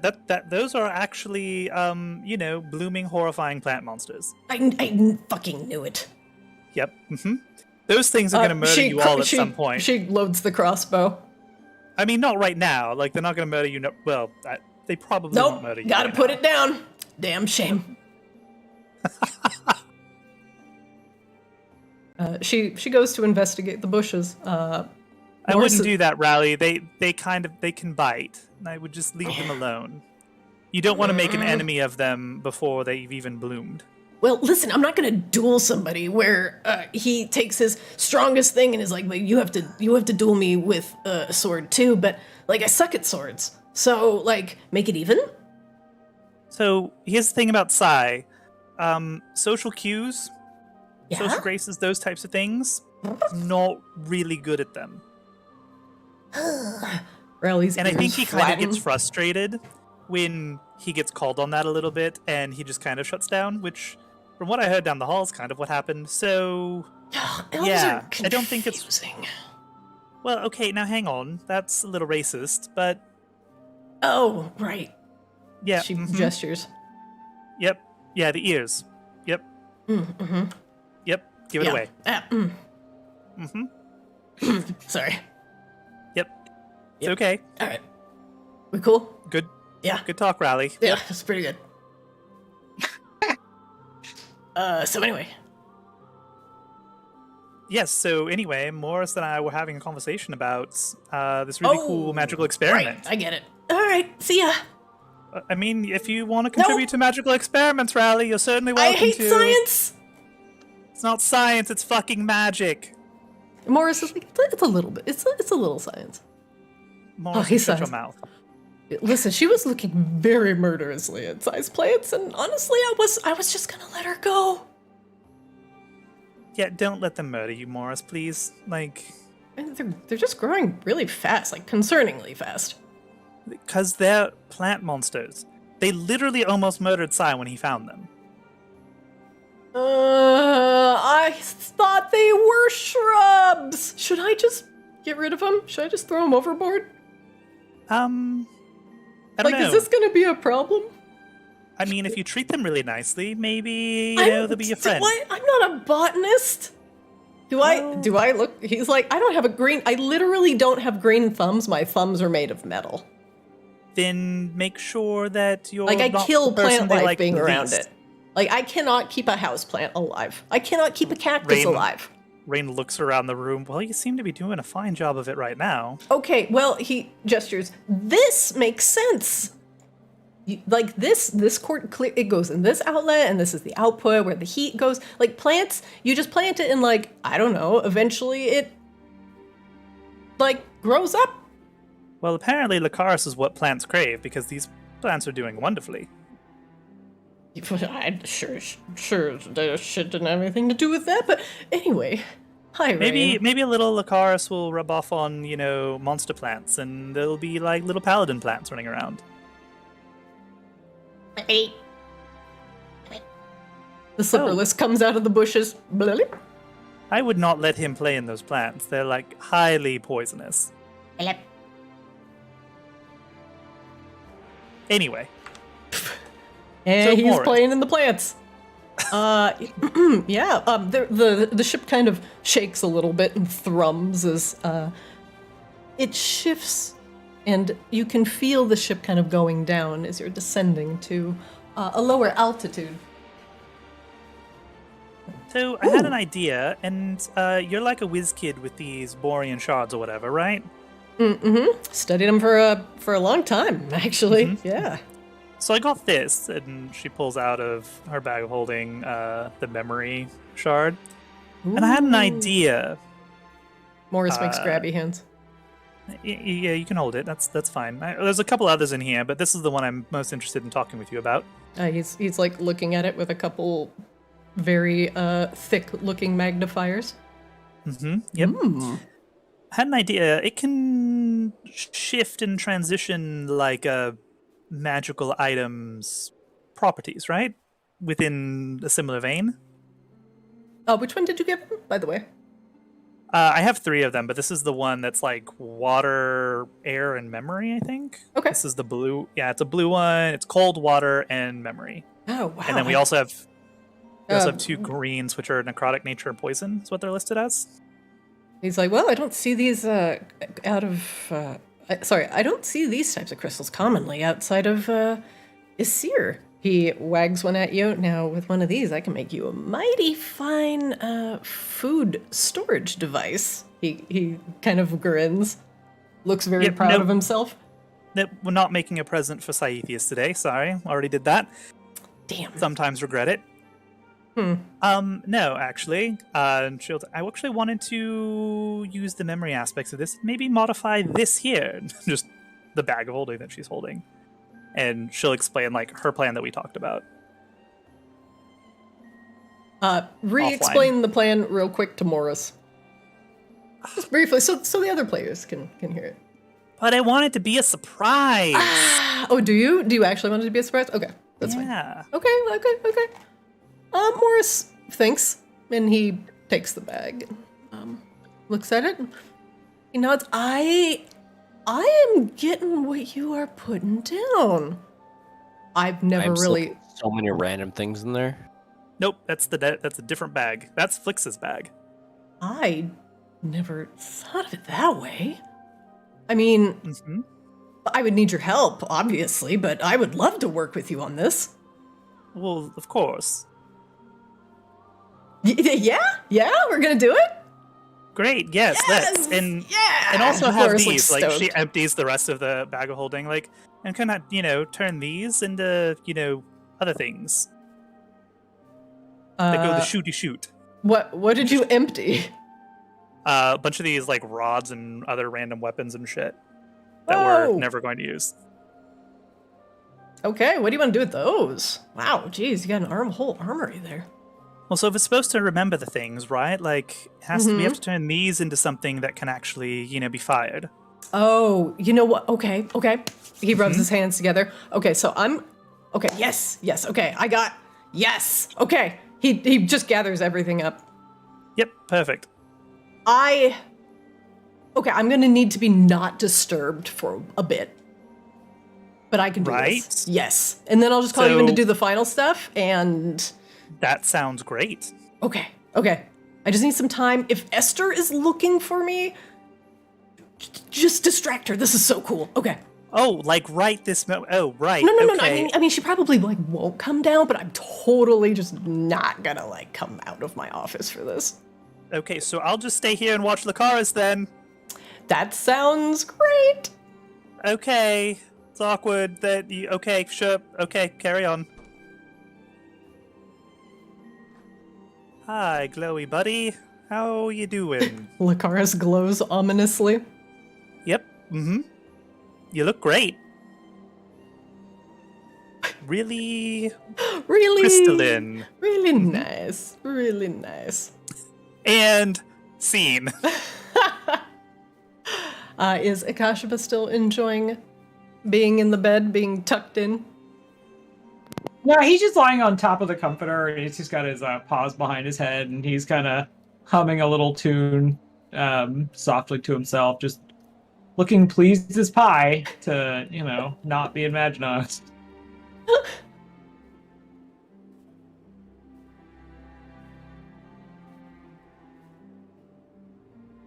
Akashaba briefly stops humming. Yes, Frank. You open your eyes and the skeleton is just hovering over you. I appreciate that in this social game that's like Persona or Final Fantasy 14, you have a guest and you wake up and it's Frank. A guest has arrived. Hey. What can I do for you, Frank? Oh, you just look very happy. Yeah, Ace, and you decided to come over and get in on that, huh? I was just curious, Akashaba. What is making you so happy? I would love to be happy too. Oh yeah, well, so quite recently, myself and the team that generally goes out on adventures have been stocking a, house full of drow and abominations and unholy things that should not be alive. And I was very happy to not be in that place surrounded by those specific things. He says, Frank, just kind of he's like, oh yeah, those dastardly drow and those things that just don't want to stay dead. Yeah, it's real problem in my life lately, in fact. Oh, that's gotta be incredibly inconvenient. Yeah, so, when I have those moments of quiet to myself, when I can just relax and not have those specific things staring me right in the face, it's very important time to me. Oh, I see. Reflection. But don't you get bored? Quick question for the GM. Yeah. So obviously, Akashaba knows turn undead. Is there a version of set from kill to stun? Can Akashaba just lightly scare the skeleton or make it uncomfortable? Would you like to lightly turn undead? Yeah. Can I lightly turn undead? She just we do a little turning. Just a little turning as a treat. Like, get Frank to pick up on social cues? That's all Okay, we're looking I had to for. mute myself do- because I've been laughing through this whole fucking conversation. What I would like to do is like I'd like Akashiba to sit up while Frank is still talking and just gently put his hand on Frank's shoulder, and then Frank feels just like an overwhelming sense of discomfort and fear as he gets lightly turned, and then like we can go from there. Is that okay with you? Yes, that is okay with me. right. Frank feels emotion for probably the first time in a while, and his bones start rattling, making a very obvious clamor. It sounds like well, only have a bag of goldfish here, but it sounds like a jangling a bag of rocks together. Oh, No, I please feel rattle the funny. bag. Please feel rattle the bag funny. of goldfish for me, please. Man, I really feel funny. Akashiba looks him dead in the eye. Maybe you have allergy to bugbear. It's probably good if you give some space, just for your own well-being. It's Akashiba makes no like visual acknowledgement of this and just lies back down. Did you just inflict allergy with turn undead? Is that what you just did? I think that I might have done that. Are we the bad guys? Frank leaves, sneezing from his nose holes. And Akashiba goes back to lying down, just the tiniest smile playing at his face. All right. The door opens again, and you would expect Frank to be there. But it's Esther. Attention crew, the Audacity. We will be landing shortly. How's everybody doing? Oh, never better. All right, good. She claps. It's really good to see everybody back on board. Christina, can you move me to the top deck? You can also move yourself. You can just click it on the top of your screen. Oh, I'm super good at life. All right. Yeah, I made both of the airship parts visible for you all to go back and forth as often For as you some like. reason, I thought that got disabled because there were issues with No. It got disabled because you were in House Hamaki. So I'm not going to let you go from House Hamaki to the airship. Gotcha. Okay. Yeah. If you're on the airship, you can go back and forth between the decks of the airship. Can't we just set our hearthstones here? You have a Hearthstone here. It's called your teleport pad. Yeah, it's expensive. I'm sorry. These Hearthstones these days cost money. Oh no, your interdimensional travel costs too much. Oh, whoa. Oh no. No. That's next level, Akashiba. This is Oh, I just actually dimensional thought you- travel. Yeah, I this thought is you just could actually this do is it. just on the same plane. The same plane is nothing. Oh, I'm sorry. Yeah, well, you are suffering. You're right. From here, before we land, we are going to take a quick 5-minute break. Refresh your drinks, get your snackies, grab your tequila if it's in arm's reach, and I'll see you back at 7:53. Okay? Cool. Tequila. Let me-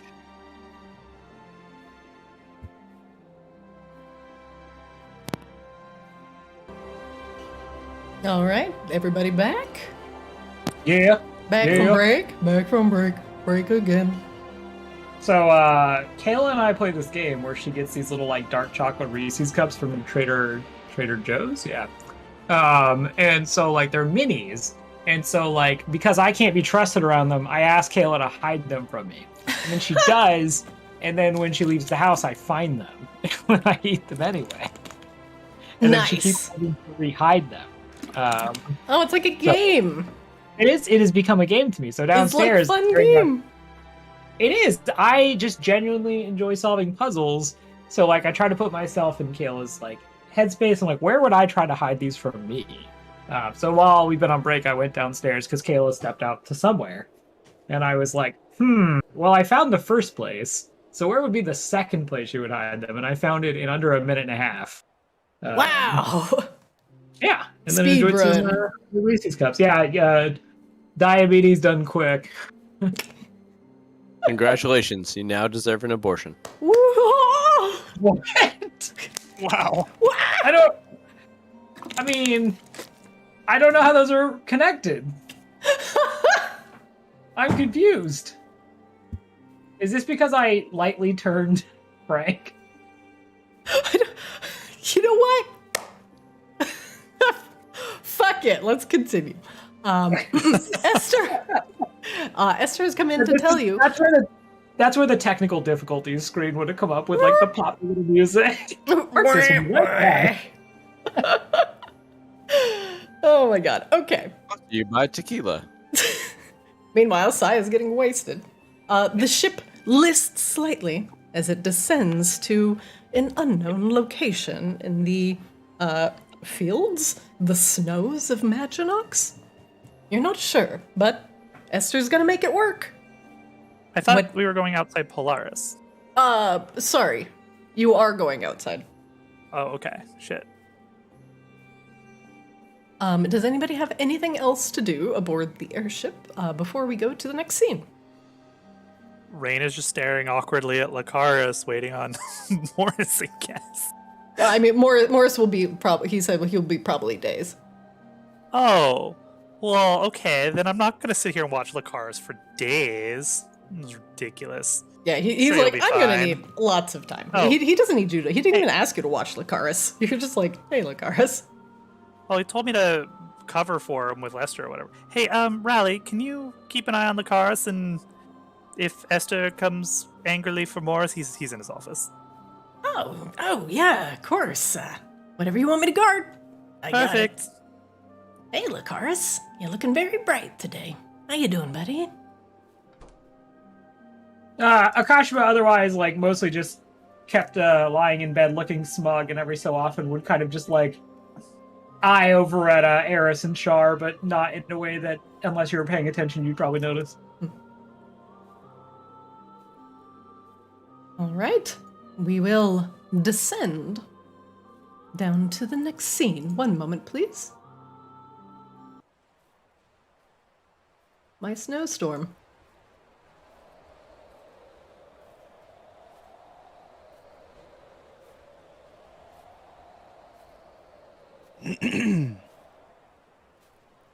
No storm. No storm. One second. My music is messed. My bops. My bops. My bops, my bops, my bops. My lovely lady bops. You all land in a relatively soft bank of snow, and Esther allows everyone to depart by dropping a rope ladder aboard off the side of the Audacity. And after a little bit of meandering away from the airship, out of line of sight of it, Alara seems comfortable enough to try the scrying here. She looks around, trying to see if there are any notable landmarks. I think this will do. It looks relatively remote, and I don't see anything around here that I recognize. I think only possibly the most trained of ranger eyes might be able to suss out our location, but this is as good as any. All right. Anything I should do special from usual? Laryl steps up. If I can help, I've sometimes remember seeing the future in the stars. Laura nods. I think we'll need a little bit of everybody's help here. Come on, gather around.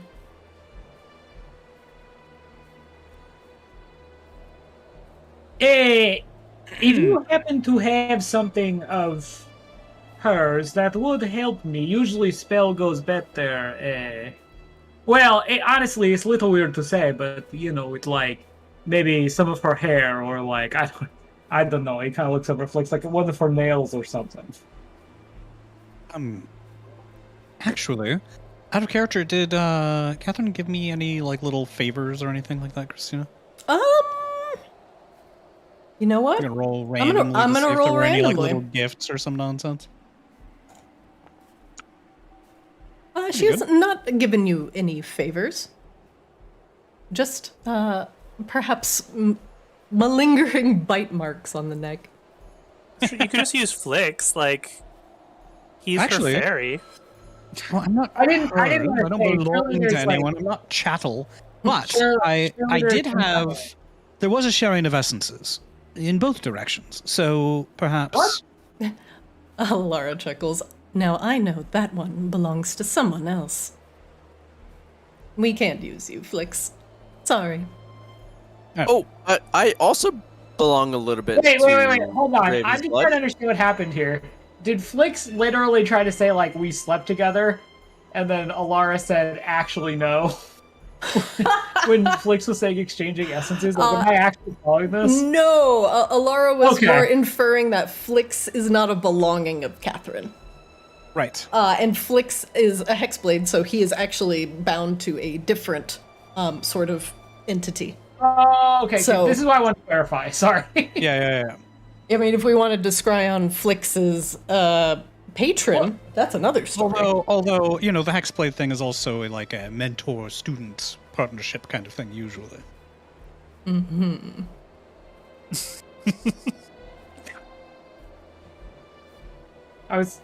My first thought was legitimately just DNA evidence, so I don't.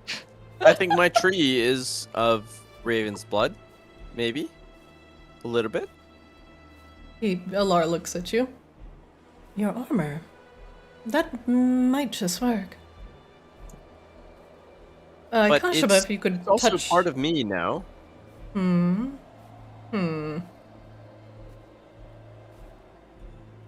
Akashaba, you might be able to give it a try.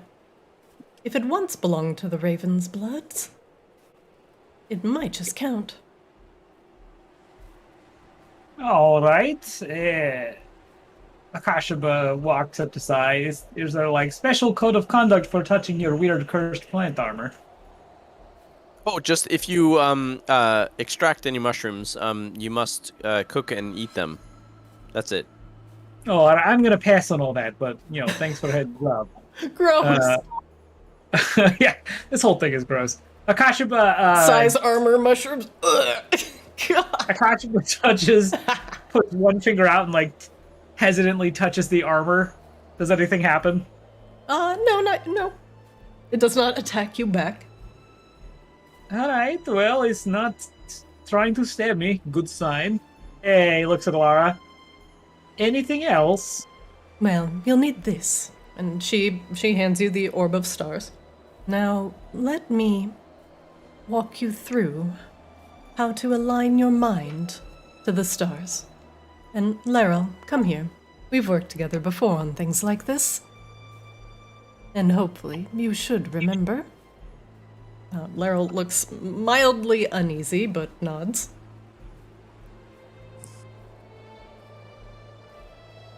All right. Now place your hands around the orb. She hands it to you. All right, good. Now she places a single finger against your forehead and kind of just tilts your head back just slightly to look up at the stars. Akashba looks noticeably uncomfortable as she touches them. Her hand is cold, like unnaturally cold to the touch.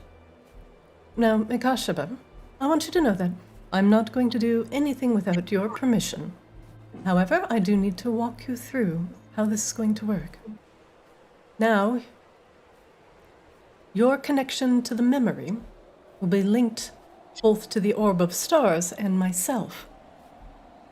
While this may not be significant to you now, you may begin having strange dreams or intrusive thoughts.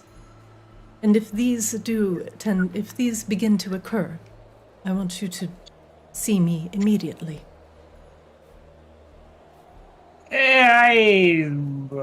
Kashba kind of just begins stumbling over his words. I know it is hard to understand, but when you attune yourself to the Orb of Stars, you're actually attuning yourself to a piece of Arctis itself. And your memory becomes like a small ship sailing down the torrential river that is all the fleeting thoughts of the collective people of Arctis. Some, without proper guidance, go mad, drown in the river, and are lost in thoughts that are not their own. With Laryl here, and myself to guide you, we will ensure that your journey through the river of memory, will be a safe one. She can tell that Akashba is actually shaking slightly. Laryl, go to the other side, please. He doesn't say anything, but he's like noticeably like very scared. The power of the stars shows us our future. Occasionally portents. Glimpses of memories not yet formed. Oh, sorry, Akasha, I'm hearing myself in your microphone. Nope, let me move my mic. Try now. Boo! Good. Glimpses of the future. And glimpses of the past. Of things you may not remember. And I trust the light to keep your mind sharp and bright. Laryl will ensure that your destination on this river of memory will be accurate, and I will will captain the boat. She smiles. A figure of speech. This will all be in your head, and it may be a bit tumultuous. But like the sailors of the seas that look to the stars for guidance, if you ever are lost, look up to the moon and the stars, and we will guide you. Do you understand? He kind of just like nods very slightly, but doesn't say anything. He then calls out, Rain, where are you? I'm right behind you, Akashaba. If something happens and I am not myself, please do something. Oh, don't worry. You'll be fine. I won't let anything happen to you. Right, we're right here with you. And honestly, your inner well of strength is deep, Akashaba. You need to trust yourself and take a bardic inspiration die. Akashaba just kind of nods and then like looks over at Alara. Hi, Flix, would you mind standing beside me, please? Oh, I'd be delighted to. Rain Yeah. starts casually tracing a sigil in the air. When you're ready, let me know, Alara Akashaba. Of course.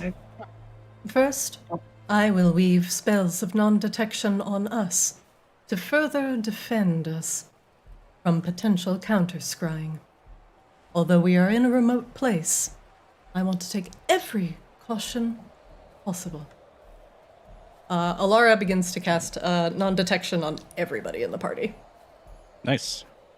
Rain is also going to do one better and is going to cast Global Invulnerability. Oh, shit. Out of... Sorry, go ahead. Go ahead. I'm going to move everybody slightly. So is Kashaba going to have to make ability checks? He will have to make a couple. What kind of ability checks is he likely to have to make?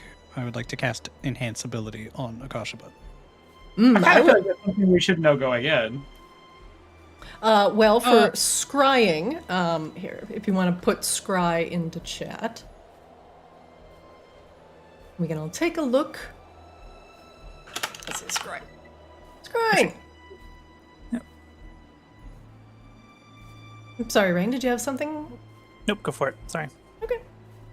Scrying, 5th level divination, you can see and hear a particular creature you choose that is on the same plane of existence as you. The target makes a wisdom saving throw, which is modified by how well you know the target and its physical connection. If a target knows you're casting this spell, it can fail the saving throw voluntarily if it wants to be observed. And then on a failed save, it creates an invisible sensor within 10 feet of the target. You can see and hear things through the sensor as if you were there. It moves with the target. Let's see. And that is it. So Scry itself doesn't have any sort of ability component, but if Akashaba is trying to defend himself against potential counter psychic assault, may I suggest either intelligence or wisdom? All right. Yeah, I will cast Enhance Ability.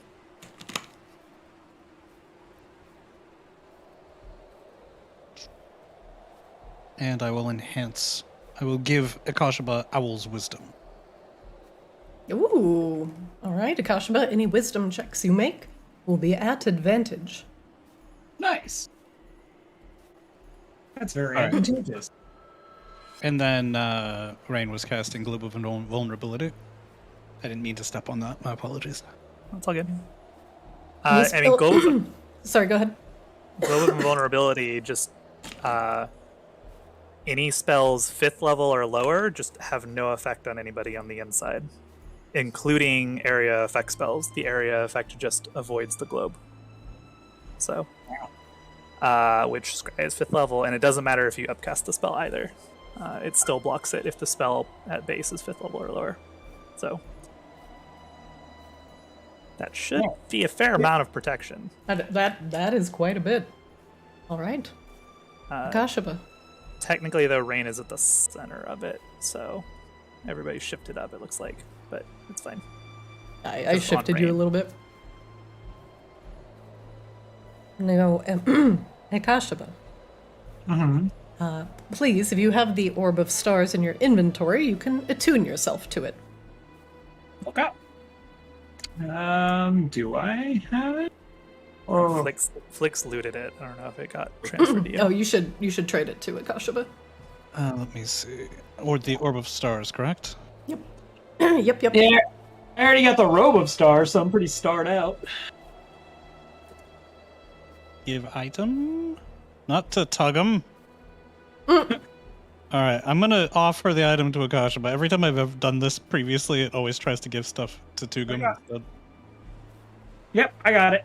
Okay. Wait. Tuning. I'm attuned to 3 items, so it does not want me to attune. I just temporarily uncheck one of the other ones. Yeah, you can uncheck one. Cool.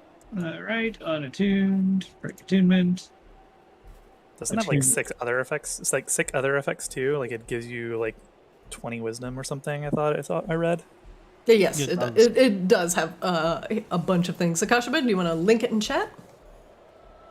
Yeah. I will read the fantastical Orb of Stars, a legendary item. As attunement is required from one of the Lunesti line. This orb is 6 inches in diameter and appears to be made out of a borean shard of unknown origin. The constellations that hover over Arctis appear in its depths, and it sheds dim light that extends out to 30 feet. When you attune yourself to the orb, you gain the following benefits. Your wisdom becomes 20. You gain access to the following spells, and you can cast them once per long rest from the orb. Augury, Divination, Contact Other Plane, True Seeing, and Dream. And then if the caster of the spells contained within the Orb of Stars already knows these spells before attuning, they are cast with enhanced power. Akashaba, I'm just going to make sure. Did you attune yourself to the Orb of Stars? I did. Alright, nice. Well.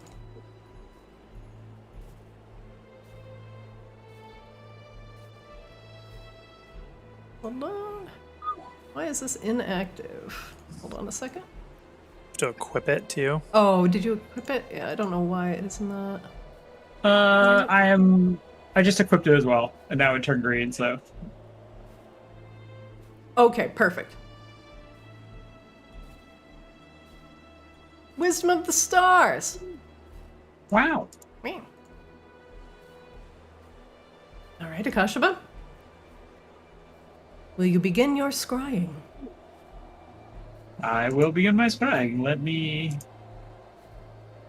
get to the spell. Okay, so Akashaba, safe in the knowledge, or at least as safe as he can be, that everyone is with him and won't let anything happen to him, begins chanting. he chants in Goblinoid, and you can hear Catherine's Ravenblood, her name at least, in the spell. He's going to cast it. All right. So I think I roll a d20. Let's see. I'm actually, the spell is always confusing to me in terms of what I actually roll. So I know the target well, Catherine's Ravenblood. Yeah. Mm-hmm. I would say at this point we're familiar. Or would you say you're first? familiar. All right, so familiar. And then I have so we would say -10 because body part, lock of hair, I guess we're considering the armor. Oh, would that be possession or garment? I would say garment. Okay. So let's see. Okay. But actually, since she will not resist, you don't have to make a roll. Okay. All right, one moment, please.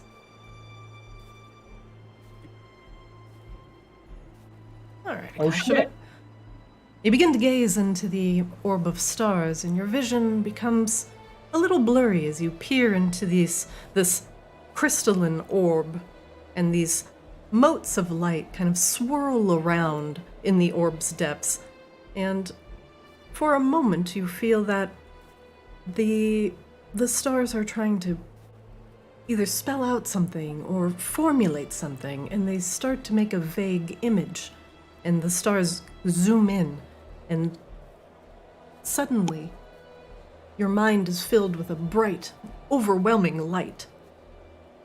And you open your eyes, and you see that you're in a dark and dank chamber. Your eyes are open, but for some reason, you can't look around. As you peer down at, the body that you are scrying upon, you see Catherine, and she is on the ground, her eyes bound by the wrists and ankles.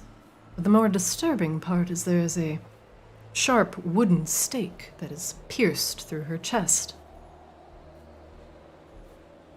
The room she is in is relatively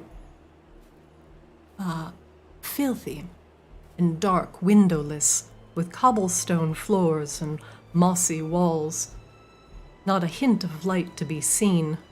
It looks like some dank underground tomb or dilapidated, ancient, and long unused jail cell.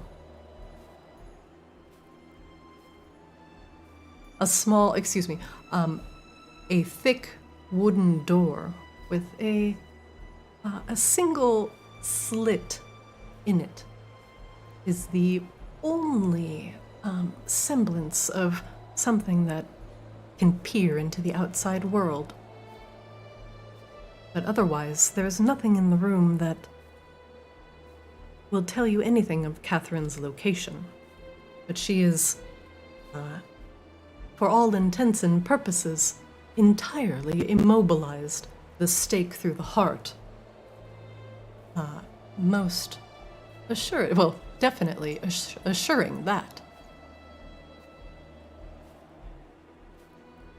Kashaba, you come back to your friends.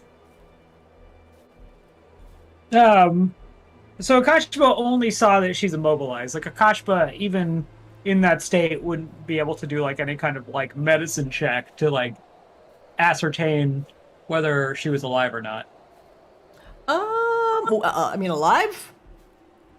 Questionable? No, she's dead. Well, I mean, she's so, undead. like, yeah, I was gonna say, like, undead vampire dead or, like, dead? So you know pretty much two phases of vampire: moving and dust. Now she is not Okay. dust, but not moving, so probably not dead. Okay, yeah, that's fair. Akashba has dusted vampires before. Cool. Okay. Akashba comes back to and looks around a little wildly and, like, takes in deep panting breaths. And he looks around and, like, locks eyes with Flix and then just, like, immediately turns away from Flix and turns to look at Rain. she is trapped somewhere, and she has been staked. She's not moving. I do not know where she is being kept.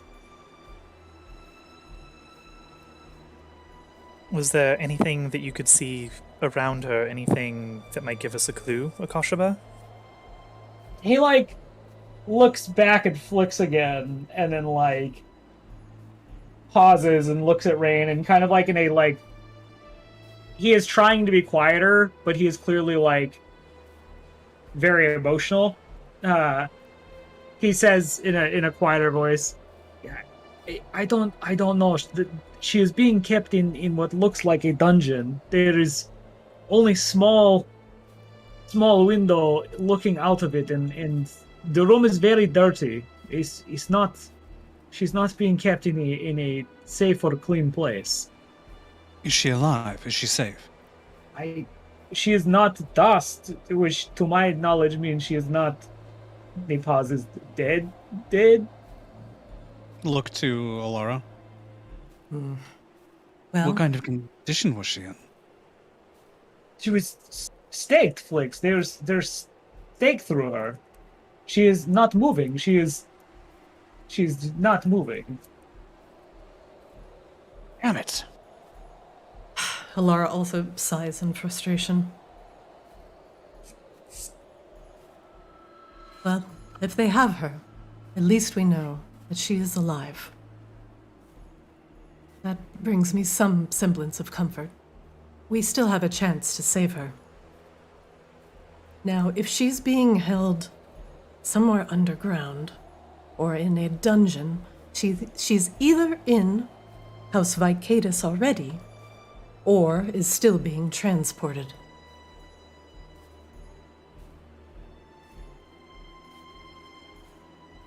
It did not seem like Chamber was moving. Akashba thinks back. I do not think she is being transported then. If she was potentially at her final destination, they might not, well, they may have removed the stake and tried to extract information from her.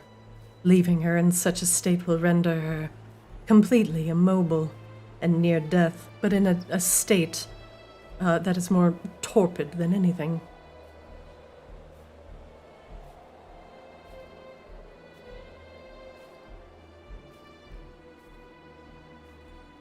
Did you see anything that could confirm where she was being held?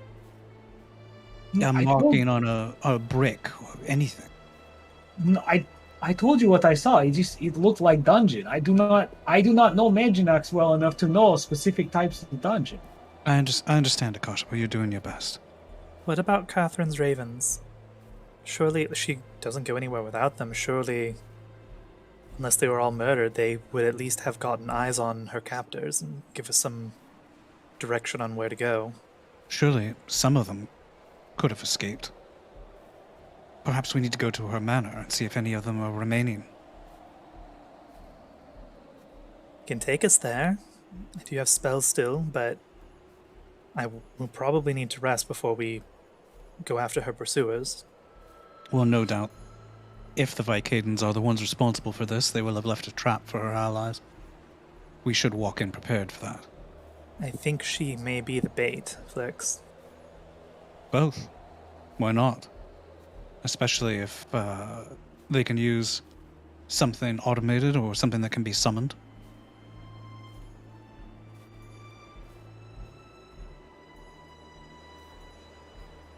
Kashima just seems sad and doesn't say anything and doesn't make eye contact with Flix. I do agree with Flix. If Catherine is alive, she's going to be used as bait, and if there's no sort of scrying protection on her, then I feel our next steps may be calculated. But in that case, we could give them a show. Alara cracks her knuckles slightly. You know the Vicadans better than we do. Yes. Despite your long absence. What can you tell us about them? How can we turn the game around on them? Well, they're cunning, they're cruel, And they'll do whatever it takes to stay in power. She sighs, but unfortunately, due to the size and sheer influence of their house, walking in through the front door would most assuredly be a death sentence. And while we are still impressive in power, they still have numbers, even though we do have a very talented cleric of the light. All right. So what do they want? Why would they use her as bait? What are they trying to get from us?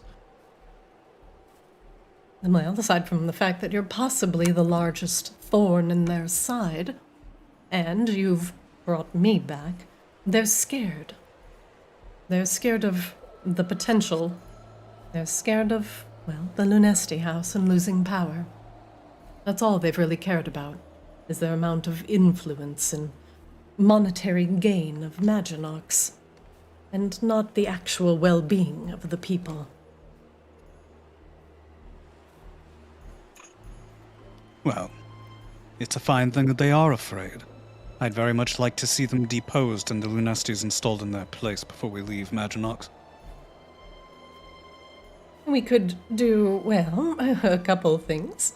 We could cause some local trouble. You know. Burn a couple places down. She coughs. That might be smaller, but unrelated. Possibly to send a message. We also need to be sure that it's actually the Vicadans that have her. Is there any possibility that there's some third party exploiting the situation? Without actually going to Catherine's home and gathering any sort of clues about her disappearance, I don't know. We are just assuming at this point it's the Vicadans. What if Pretty we strong assumption. just Yes, they are- destabilize the entire system and flip it on its head? Let's find what the people need and provide it to them outside of the system. So take their power, take their money, and make it useless. A good idea, but what keeps Maginox running is a healthy supply of people. And how will you tell people not to come to one of the most popular tourist destinations in Arctis? Well, simply give them a better tourist destination in Borealis or anywhere else. She chuckles. Oh, Well, that may be the what if long we game. what if we start a plague in? I can't let you do that, Arthas. I'm sorry, Saithius, you said you want to start a plague. Isn't that going Well- to harm the very people that you're trying to get out from under the ruling class's thumb? That may have the opposite effect. The vampires are not really susceptible to typical diseases. But we're not targeting the vampires. We're targeting the people. So if we discourage the people from showing up to the very place that the vampires want them, then we've succeeded. I think Saithius, have what- you been drinking? I think what he's trying yes, to say my is that my good bear juice is definitely turned a little. It is not giving me healing properties, but it is making me quite euphoric. Oh, actually, that's a valid point. If you're drinking fermented moonberry juice now, I have this for you. Rain hands you this amulet of the drunkard. Yeah, get some value out of that. Oh my How does that work? You can trade it to him. It's just Alright. it's just a free greater healing potion, basically, if you drink booze, but once per day. That's awesome. I think what Saithius is trying to say is that we're going to take Maginox and give it back to you, the people. Yeah, give it back to you, the people. So, while I admire Anarchist sensibilities side, that's a rather larger undertaking than simply burning down a single house. It would Yes, be easier I'm to afraid I'm all face- out of plague. Well, I'm not even talking about the plague. You were talking about providing the people what they need. Well, let me tell you, the people need a great many things, and most of them wouldn't know more than to ask for money and power themselves. And I'm afraid we're not in a position to dole that out now, are we? No, I'm Oh, I afraid we have mean- to play by their book and investigate the Ravensblood house and at least get some leads. Are we agreed in that at least? Seems like the best starting point. We still don't have enough to go on yet. I don't want to crawl through the catacombs and start rooting around the Vicadans undercroft without some indication that it's the right place to be.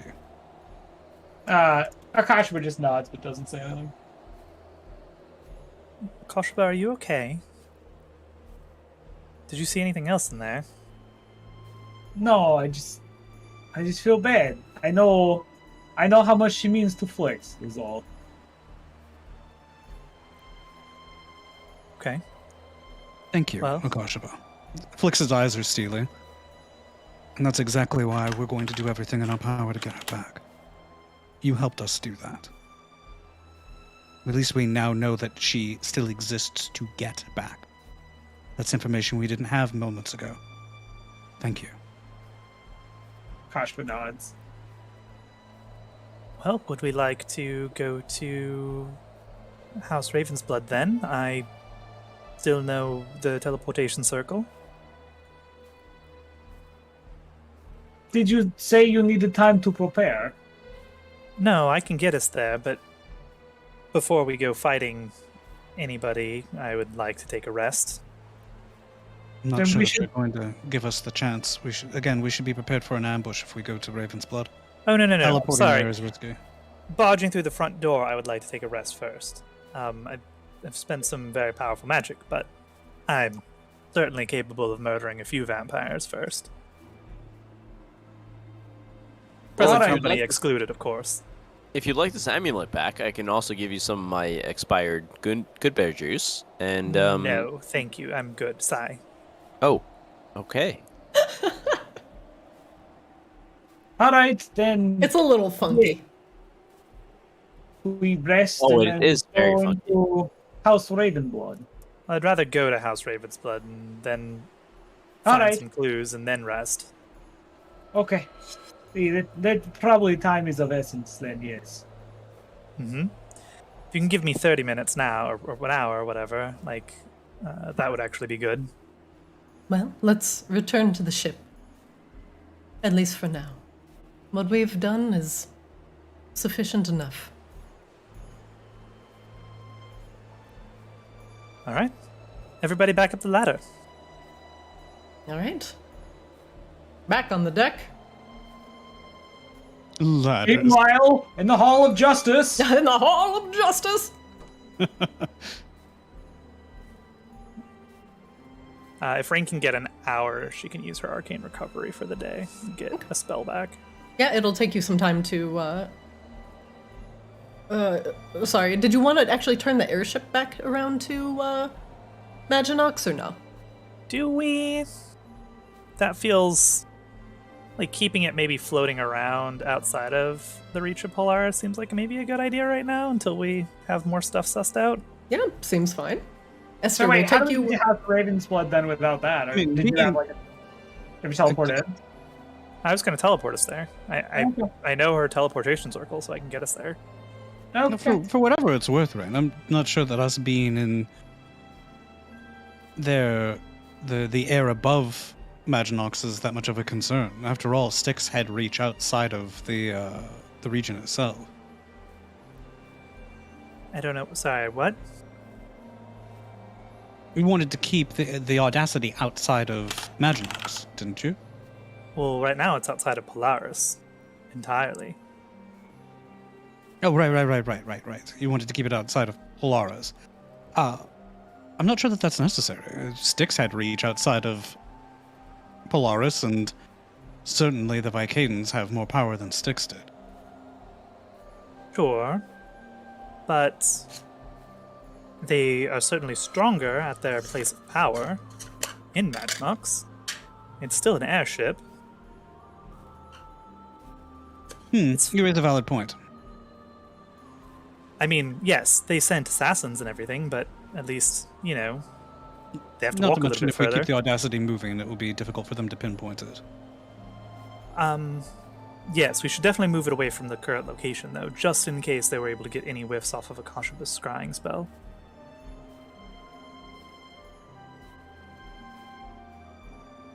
All right. Great. Let's get to it. Just give me a moment, and then I'll teleport us there. Who all is coming? Hey, Well, I'll certainly be there. hey, guys. Hi, Frank. Hey, I found this bird. He landed on the deck. He puts the bird on the table. Is it alive? Barely. It Flick, flaps about weakly. Flicks immediately casts Healing Word. All right. Show me healing word. Survey says. Ooh, plus 11. Wow, that was a max Healing Word. Boom! The raven It has like sits up. 1 hit point. Rain. Rain. Licks. We're here. Oh, it talks. The Thank you, raven Frank. opens its beak, and a mimicry voice comes out. It sounds like one of the other were-ravens from, and not Catherine's voice that comes out. House Raven's blood has been taken. They've come in with fire and archers. Shot so many dead ravens out of the sky. House is burning. Please help. Please. The raven's beak snaps shut, and he flutters his wings, not understanding what exactly just transpired. But he feels good. Stroke his feathers. Stay here, recover your strength. Well, that kind of changes the calculus a little bit, doesn't it? Yes, if there are any ravens left, we should help them as well. Then that sounds to me that we should get to House Raven's blood first. And It sounds like we will be walking into fight, though, Rain. I don't know if that changes your thoughts on taking rest first. It sounds like we could be walking into a conflagration. If the house is on fire, then the teleportation circle might be as well. Oh, the teleportation circle should still hold To to a degree, but we would be going in potentially into direct ambush, so I would be prepared. Yeah, I'm above board, like, just purely out of character thing. Like, I've used both of my level 5 spells for RP stuff, so, like, I just, before we go in, like, I would like to just rest and not go in there without level 5 spells. In character, an 8-hour rest means that everybody is going to be dead when we get there. So that's the trade-off. Okay. No, noted. I don't know. A lot of times in these situations, we kind of just make the call. It's like, for the sake of fun, like, we say, like, that's fine. Like, 8 hours everyone will be dead. But if we feel like that's not the game we're playing right now, like, I'm fine with that. Yeah, what's the situation, Christina? What? What are you asking me? If we rest, are more people so we can make an informed decision? Are more people going to die, or are we going to hand wave that and allow the rest so that we can walk into the situation with spells and stuff? Hand wave. You guys make your own decision. And All right, suffer well, your own that's consequences. your answer. Yeah, we're going in then. That's fine. I'm okay with that. This is just one of those things where, like, I feel like occasionally the stance on this is, like, bends a little bit, so I just wanted to know, like, what the stance was. But I have my answer, and we can go in. That's fine. The reality is, I mean, you can ask whenever we've everybody there, chosen- and if you want their opinion. Usually when this comes up, we're in a dungeon, and, like, we just make the decision that we need to make, and we don't actually know what the consequences end up being, because it's just whatever we find anyway. Fair. Okay, cool. Alora points at the raven. They let that one go on purpose. She nods. But let's think about this for a moment before we rush headlong into things. This raven flew here, yes? And we are significantly far out of Maginox.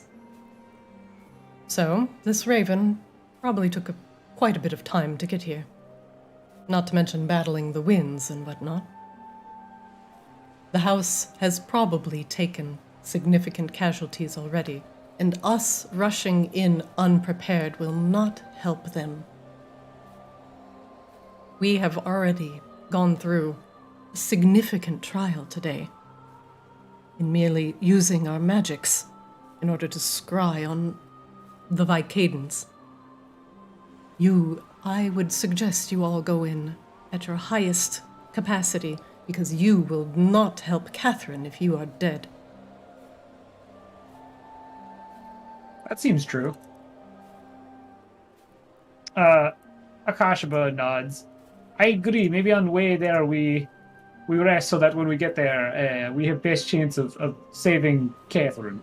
I agree. I'm also disinclined to actually use the teleportation circle. Were I them, that would be the first place that I would trap. Oh, that's a good point. They probably, yeah, if this raven was allowed to get to us, they are expecting us then. Maybe best way is just to get rested up and go in front door in most explosive way imaginable. And actually, Eris clears his throat. If we do go back on the airship, I would like to take, potentially, Laryl, and to go speak with the Umbrellans. Has this group met the Umbrellans, Christina? No, they haven't. Okay, Akashba looks up. What? You think Umbrellan House is likely to help us? Well, they've already helped you in order to capture House Hamaki. Oh, Akashba looks up like he's thinking about that. But yes, this will be another favor that we must have to potentially curry. And that is where I come in, he smiles. I can take Laryl and potentially show the Umbrellans that not only we have the power of House Lunesti, plus and friends on our side, but we've also retaken House Hamaki, and it may turn the Umbrellans more favorably towards us.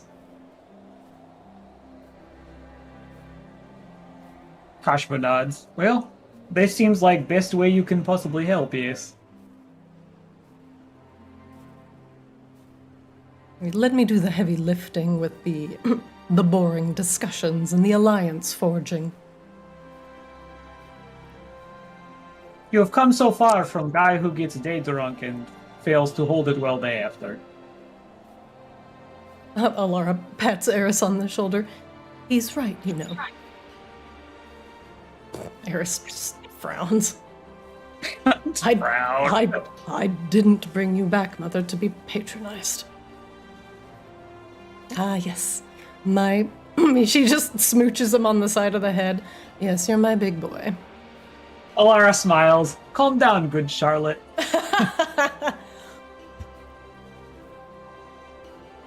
All right. Well, if we're going to take the airship back, should we prepare it for battle then?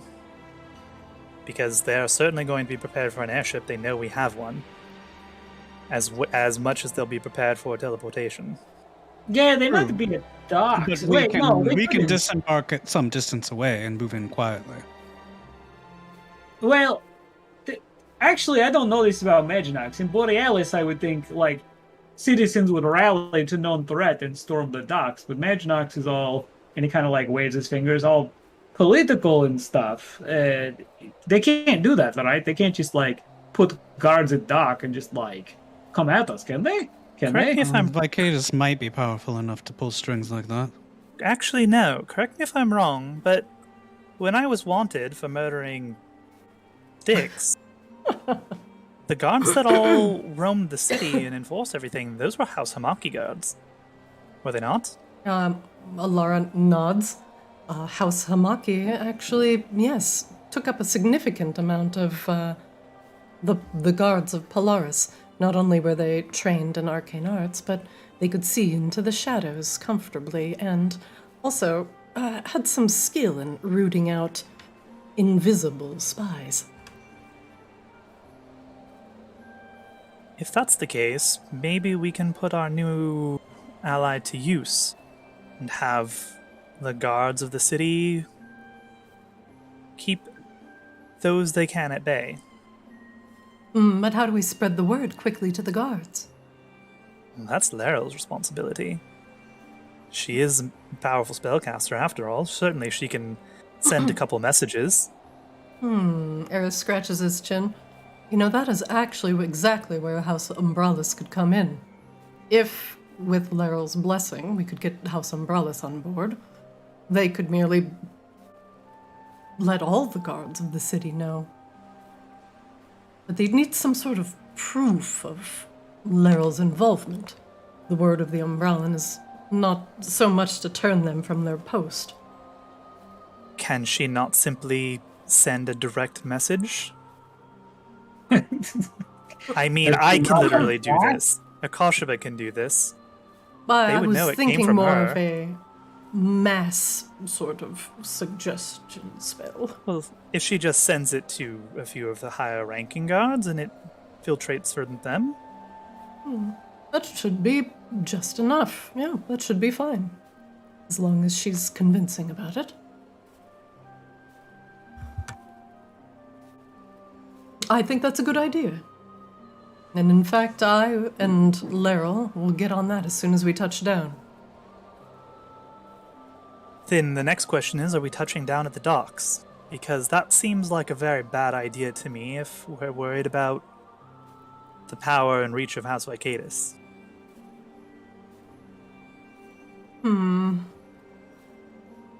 Well, Is there a place we can rendezvous with House Umbralis outside of the city?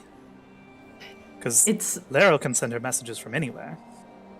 Yes, but we don't want to be hovering about outside the city. They don't also like that very much.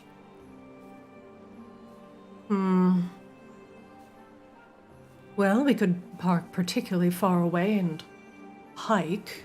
It would take much longer, though.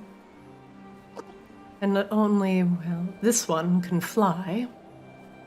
She points at Flix. Yes. Do you have some way we could, I don't know, just drop all of you down on House Ravensblood without being too harmed in the process? It's a good question. You know, some sort of like airdropping thing. Let me check my spells. I think I have, I don't have Featherfall. I thought I had Why Featherfall. would you? Why would you? You're a fairy. To save everyone else. Well- Not for myself. What was that noise? That was Like amazing. Flix would ever save anyone else with feather falls opposed to taking, I don't know, any other spell? I think I actually had it for a long time, but it just never came up, and then I took other spells. Because I was like, I don't have Featherfall.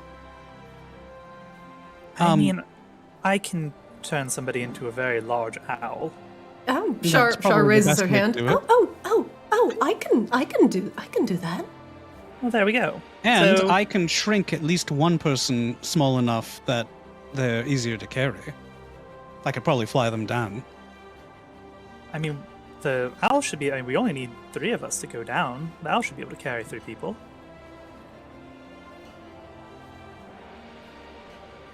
I'm not very big. Saithius, you're a little bit bigger now in your armor. Well, Ikashaba is significantly larger than the rest of you. Perhaps make him a small bear? Like a drop bear? No, I mean, you could make a Kashaba the owl, and then he just has to carry Sai and myself. Oh, Ikashaba, have you ever been an owl before? Char looks at you. No, I never thought to be one. Oh, it's very delightful. And in fact, the winds around Arctis are so strong you could potentially just fly for days without getting tired. It's quite glorious. All right. There are all kinds of new things today, I guess. He scooches back and just looks pretty defeated. All Well, right. if you don't want to be an owl, I can also make you fall as light as a feather. But that does kind of make you fall slowly, and then the wind might, like, push you around, and the landing spot is not necessarily precise. No, he's fine. I will be owl then. I like owls generally. Lots of owls in Borealis is fine. No, this will be perfect. Akashable, you'll be great. Yeah, just great. Oh, a first-time flyer. May I suggest you do a couple practice laps before carrying anyone on your back? Yeah, You'll love flying, Akashaba. It's great fun. Akashba looks up. So, well, it might not hurt maybe if I like practice with like one person on my back before I try taking a lot of people. And he looks at Char. Oh, Rain, have you perhaps found any interesting scrolls that I could possibly read to help you all? I can rest while you all can keep your magical essence about you. Any scrolls? Well, like, yeah, if you had like a scroll of polymorph, that would be very easy. That's not a thing that we have found. I do have a scroll of moonbeam. Oh, and a that's scroll not of helpful web. at all. Yeah, no, not very helpful. Oh, I have this scroll that makes you really dumb.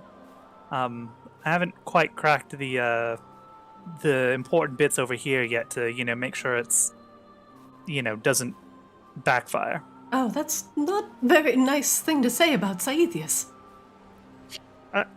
What? You know what? I give Saethius a lot of shit. I don't actually need you to pretend that I give him more shit than I already do. And all of it's deserved, but still. He's still a person in there. Poke, like, his bark armor somewhere in there. A wooden tree-like sound. I mean, together, maybe we make a person. You know what? That actually sounds like you make less of a person now. I'm not sure I trust... We? I'm not entirely sure Saethius isn't possessed, honestly. This is getting sketchy. Oh, I mean, it's me and the armor. And other things. That's a other new things. take on you and the armor. You're going to have to explain that bit. Maybe not now, though. I think we have more important things. I mean, we've got a whole boat ride until we get there, right? Yes. Oh, I need to rest. Yes, please, rest up. Everyone, please just get a good night's sleep. I'll make sure we get some, non-Frank cooked food. And I'll come and serve it to you so you all get a fanciful rest. Come Perfect. on, come. Please. Come rest. Sire, are you Honestly. okay in there? Oh, I think so. So you can't actually take that off. That's just you now. I mean, can't and shouldn't are very complicated and confusing. Oh, that can't be comfortable to sleep in, Saethius. Why don't you, doff it for at least a while and get a good night's rest? A soft pillow under your head, a soft bed under your back. I don't sleep except for that one time that I dreamt of Laryl, but she doesn't seem to care about that.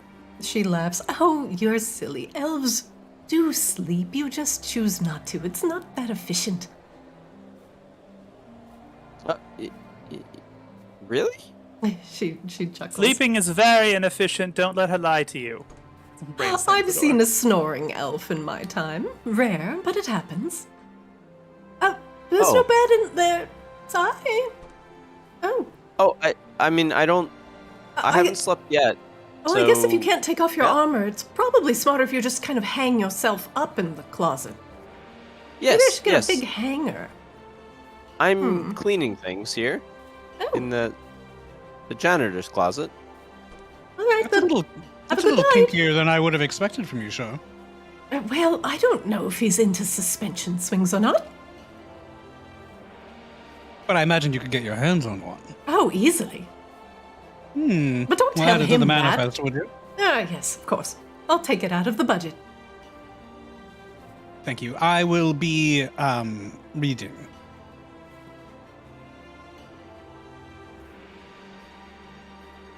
She shuts the door and shuts these doors. Looks back at Akashaba. Akashaba? No, yeah. Oh, sorry. My bed's actually in there with Flix. I kind of spaced out there for a moment. Oh, no, I just wanted to talk to you for a moment. Oh, okay. Yeah, what's up? Yeah, just... Ever since you've come back from House Hamaki, you seem a little... different. How are you doing? I did say very disparaging things in that I did not care about the life of Catherine Ravensblood, and now she is gone, and flicks. I feel a little bad about this, in truth. He nods. Well, those are not things that are entirely unforgivable, are they? No, I don't know. Maybe helping Lero with Drow made me think of maybe lately, and he kind of like he's like wringing his hands. What is it? When I came to Borealis before joining Hunt, I came to help people. I did think maybe I would be bringing my abilities to make things better, but in the course of joining with everyone, I kind of feel like I have maybe gone other direction. And I don't know. It seems like now all I tend to do is ending up hurting people, and lately I say maybe very mean things and do mean things, and maybe this is not good. Sharn nods. Once, when I went to Feronia for vacation, I went out in the sun, and I stayed a little bit too long. And when I came back, my skin was terribly burnt. In fact, I was blistered and peeling. Took all sorts of poultices and salves and all sorts of things to get my skin back to normal.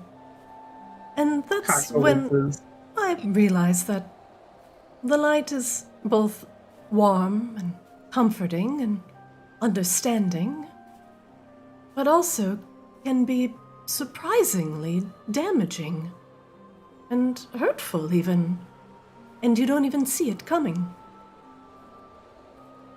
But the light is both of these things. Perhaps... She, kind of taps you on the nose. Perhaps you're just a little sunburn, that's all. Akashima kind of like shakes his head a little bit, like the nose touch. Yeah, maybe. I just wonder if I was not doing what I've been doing, then am I useful to group? I don't know. It was also easy back when I lived in wilderness. After my mentor died, I mostly just hung alone, and it was easy. I just did very simple things, helped people I came across, but being in groups of people, it always makes it very confusing. I'm sure listens and nods. I think as the group's light, Akashava, you are like their guiding light. And they look to you for moral guidance. And while that may be waxing and waning with the ferocity of the light in your heart, I think that is to be understood. But I also think you're growing as a person and as a cleric. And while I'm not a cleric myself, I subscribe to more sorcerous and arcane arts. I understand what it's like to, well, use my abilities to both harm and heal and, well, it's a lot of pressure. I can understand. But know this, Akashaba, what you are doing makes a difference, and you are the brightest light on this ship. Not only from what you make, but in here. She taps her head. You're a good man, Akashaba. And as you consider what is the sanctity of life? I hope you find the answer. Akashiba nods and watches her go, presumably. Yeah, she takes off. Have a good night, Akashiba. After she shuts the door, Akashiba waves a hand over his mace and It's lit! turns on the light and then turns it off again and walks into the room with Ajax Jr. and Flix and gets in bed. Flix is kicked back on the pillow with like the book open, taking up most of his body. The slipperless comes in and like nestles under Akashiba's beard fur. Hey, Blail, as you say. The slipperlisk is a very undelightful shade of gray. Are you right, Akashiba? You seem discomfited. Oh, he's fine. Come on, we gotta rest. We gotta go do the thing. Come on. Indeed we do. I find that in moments like this, being committed to action sweeps away my doubts. Yeah, it's always good to have heading. And Akashiba otherwise just kind of turns over and... Yeah, Flix gets up and waits for you to lay down, and then lays down on you with the book. Yeah. And Akashiba just shuts his eyes. All right. Rain is asleep, Sai is in his closet, and all is right in the world. It is 9 o'clock. That is where we will end today's session. And next time you will see what exactly is going on with House Ravensblood as the crew of the Audacity turns the ship back towards Maginox in order to enact their multi-stage plan. Eris will take Laryl in order to get the Umbrellans and to pass on the word that House Hamaki and their guards no longer serve as the Vicadans' royal guard. And you all will infiltrate House Ravensblood, find out what's going on there, and see if you can discover these catacombs Alara was referring to. Do you guys have fun today? Hell yeah. Yeah, I'm excited to just give it to him. So I promise Like- you House Ravensblood is not like House Hamaki. It will be the House Ravensblood that you have been in before. It will not be big. There will be a finite amount of space. It gets the Siege of Orgrimmar treatment where there's like, why is there 3 whole cities under here? What happened? Oh my god. They've been building this the whole time? Like, holy shit. By the way, Christina, when we were debating how to get in, I totally just thought back to Final Fantasy X where they like assault Bavel and they shoot the things from the ships and just like, for some reason just skate across the wires into the city. I was like, we have an airship. Mhm. There's nothing stopping us. Yeah. Yeah. Except, anti-air turrets presumably in Maginox. But, yeah. Generally, anti-air turrets are just mages pointing up towards the large ship in the sky and then saying fireball. Thankfully, my understanding of magic is really limited to what I've seen in other media, and I played Final Fantasy 12, so like I get that mages praying at high altitude is a problem. So, but, yeah, Yep, can't pray too close to God. yep. That's All how you right, get well- Icarus. I kind of hate that Akashiba is being forced to grow as a character, but sometimes we just deal with that. No, he wants to be a murder hobo. I really did, honestly, like Akashiba in like 2 sessions ago or 1 session ago being basically like, I don't fucking care what happens to Catherine, I hope she dies. I hope she And then, fucking dies. And then this happens, and then he sees like her with a stake, and he's like, man, Like, not like that, though. I have made a huge mistake. Well, I appreciate your character growth.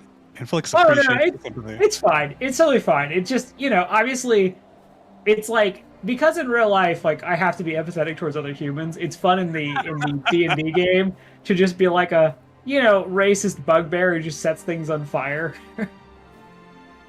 Yeah, easy. But I like that. I like that Akashaba's having a little bit of an arc here. I think that's great. No, like I said, it is good. It's just, being a flat character in a campaign that lasts like probably like hundreds of episodes before this is over would be really boring. But it is always kind of fun to just be like, flippantly like, yeah, fuck that undead, fuck that person that lives different than me, burn them.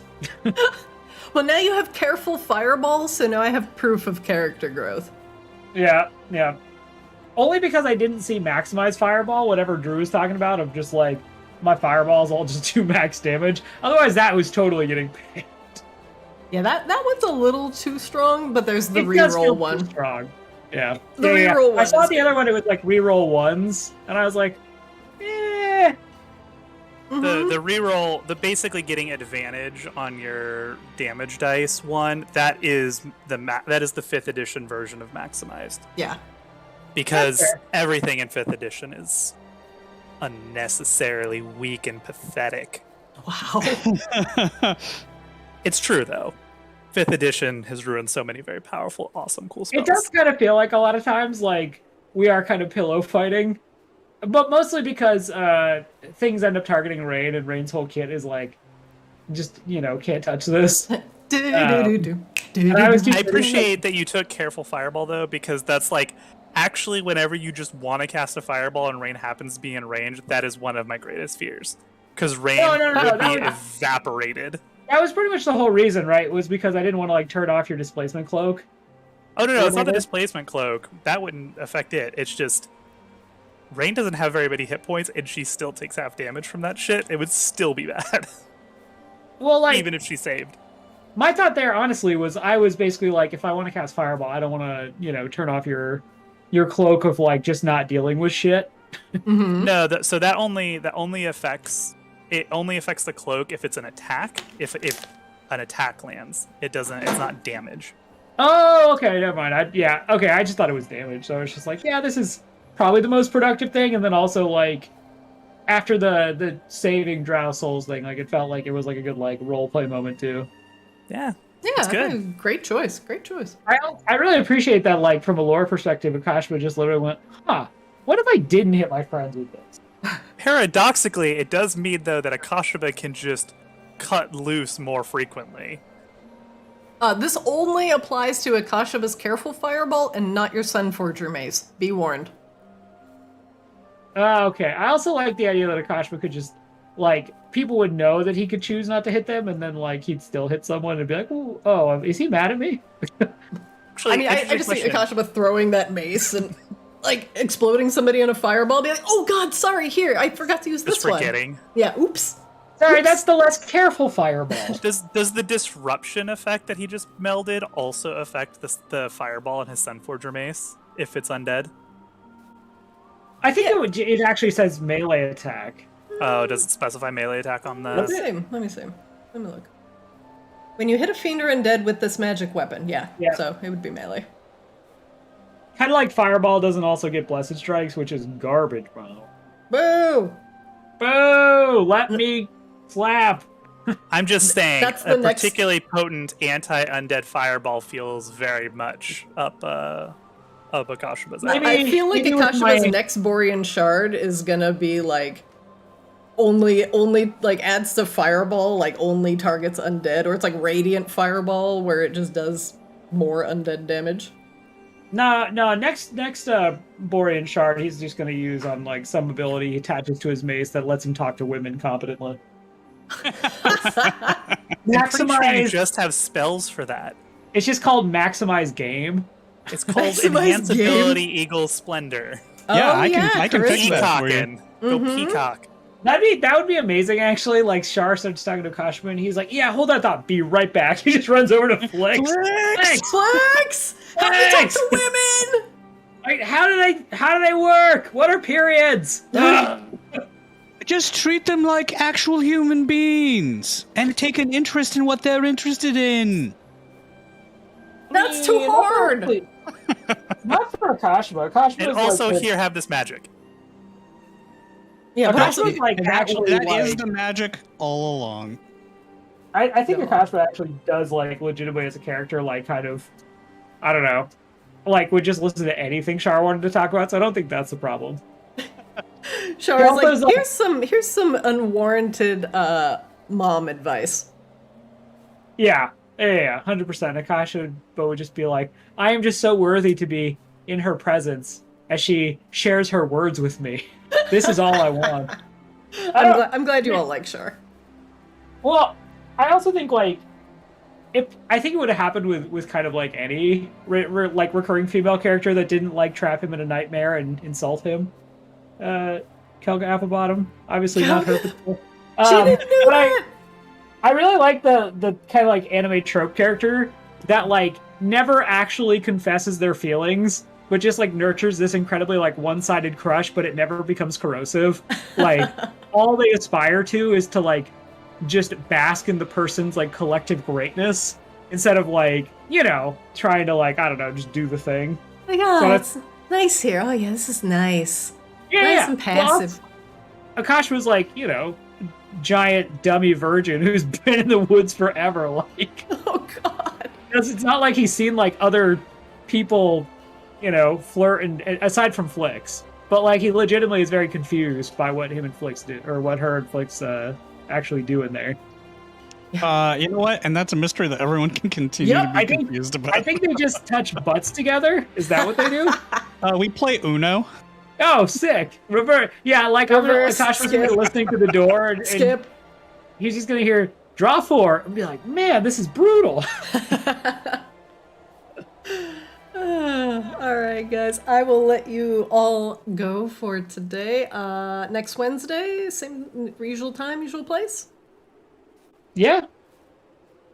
All right. Cool. Sounds good. Thanks for playing. All right, night, everyone. Guys. I will see you next time. Bye. Bye.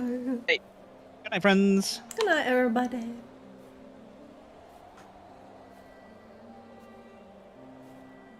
All right. That is it for Arctis today. Thank you for joining us for the makeup session. Greatly appreciated. I was sick this week, so we had a little Saturday makeup sesh. Thanks for watching. Greatly appreciated. Monday is July 4th. We will not have Kamos on Monday. We're going to see about rescheduling Kamos, but otherwise, Ascended back on Wednesday. Thanks for joining, and I'll see you all next time.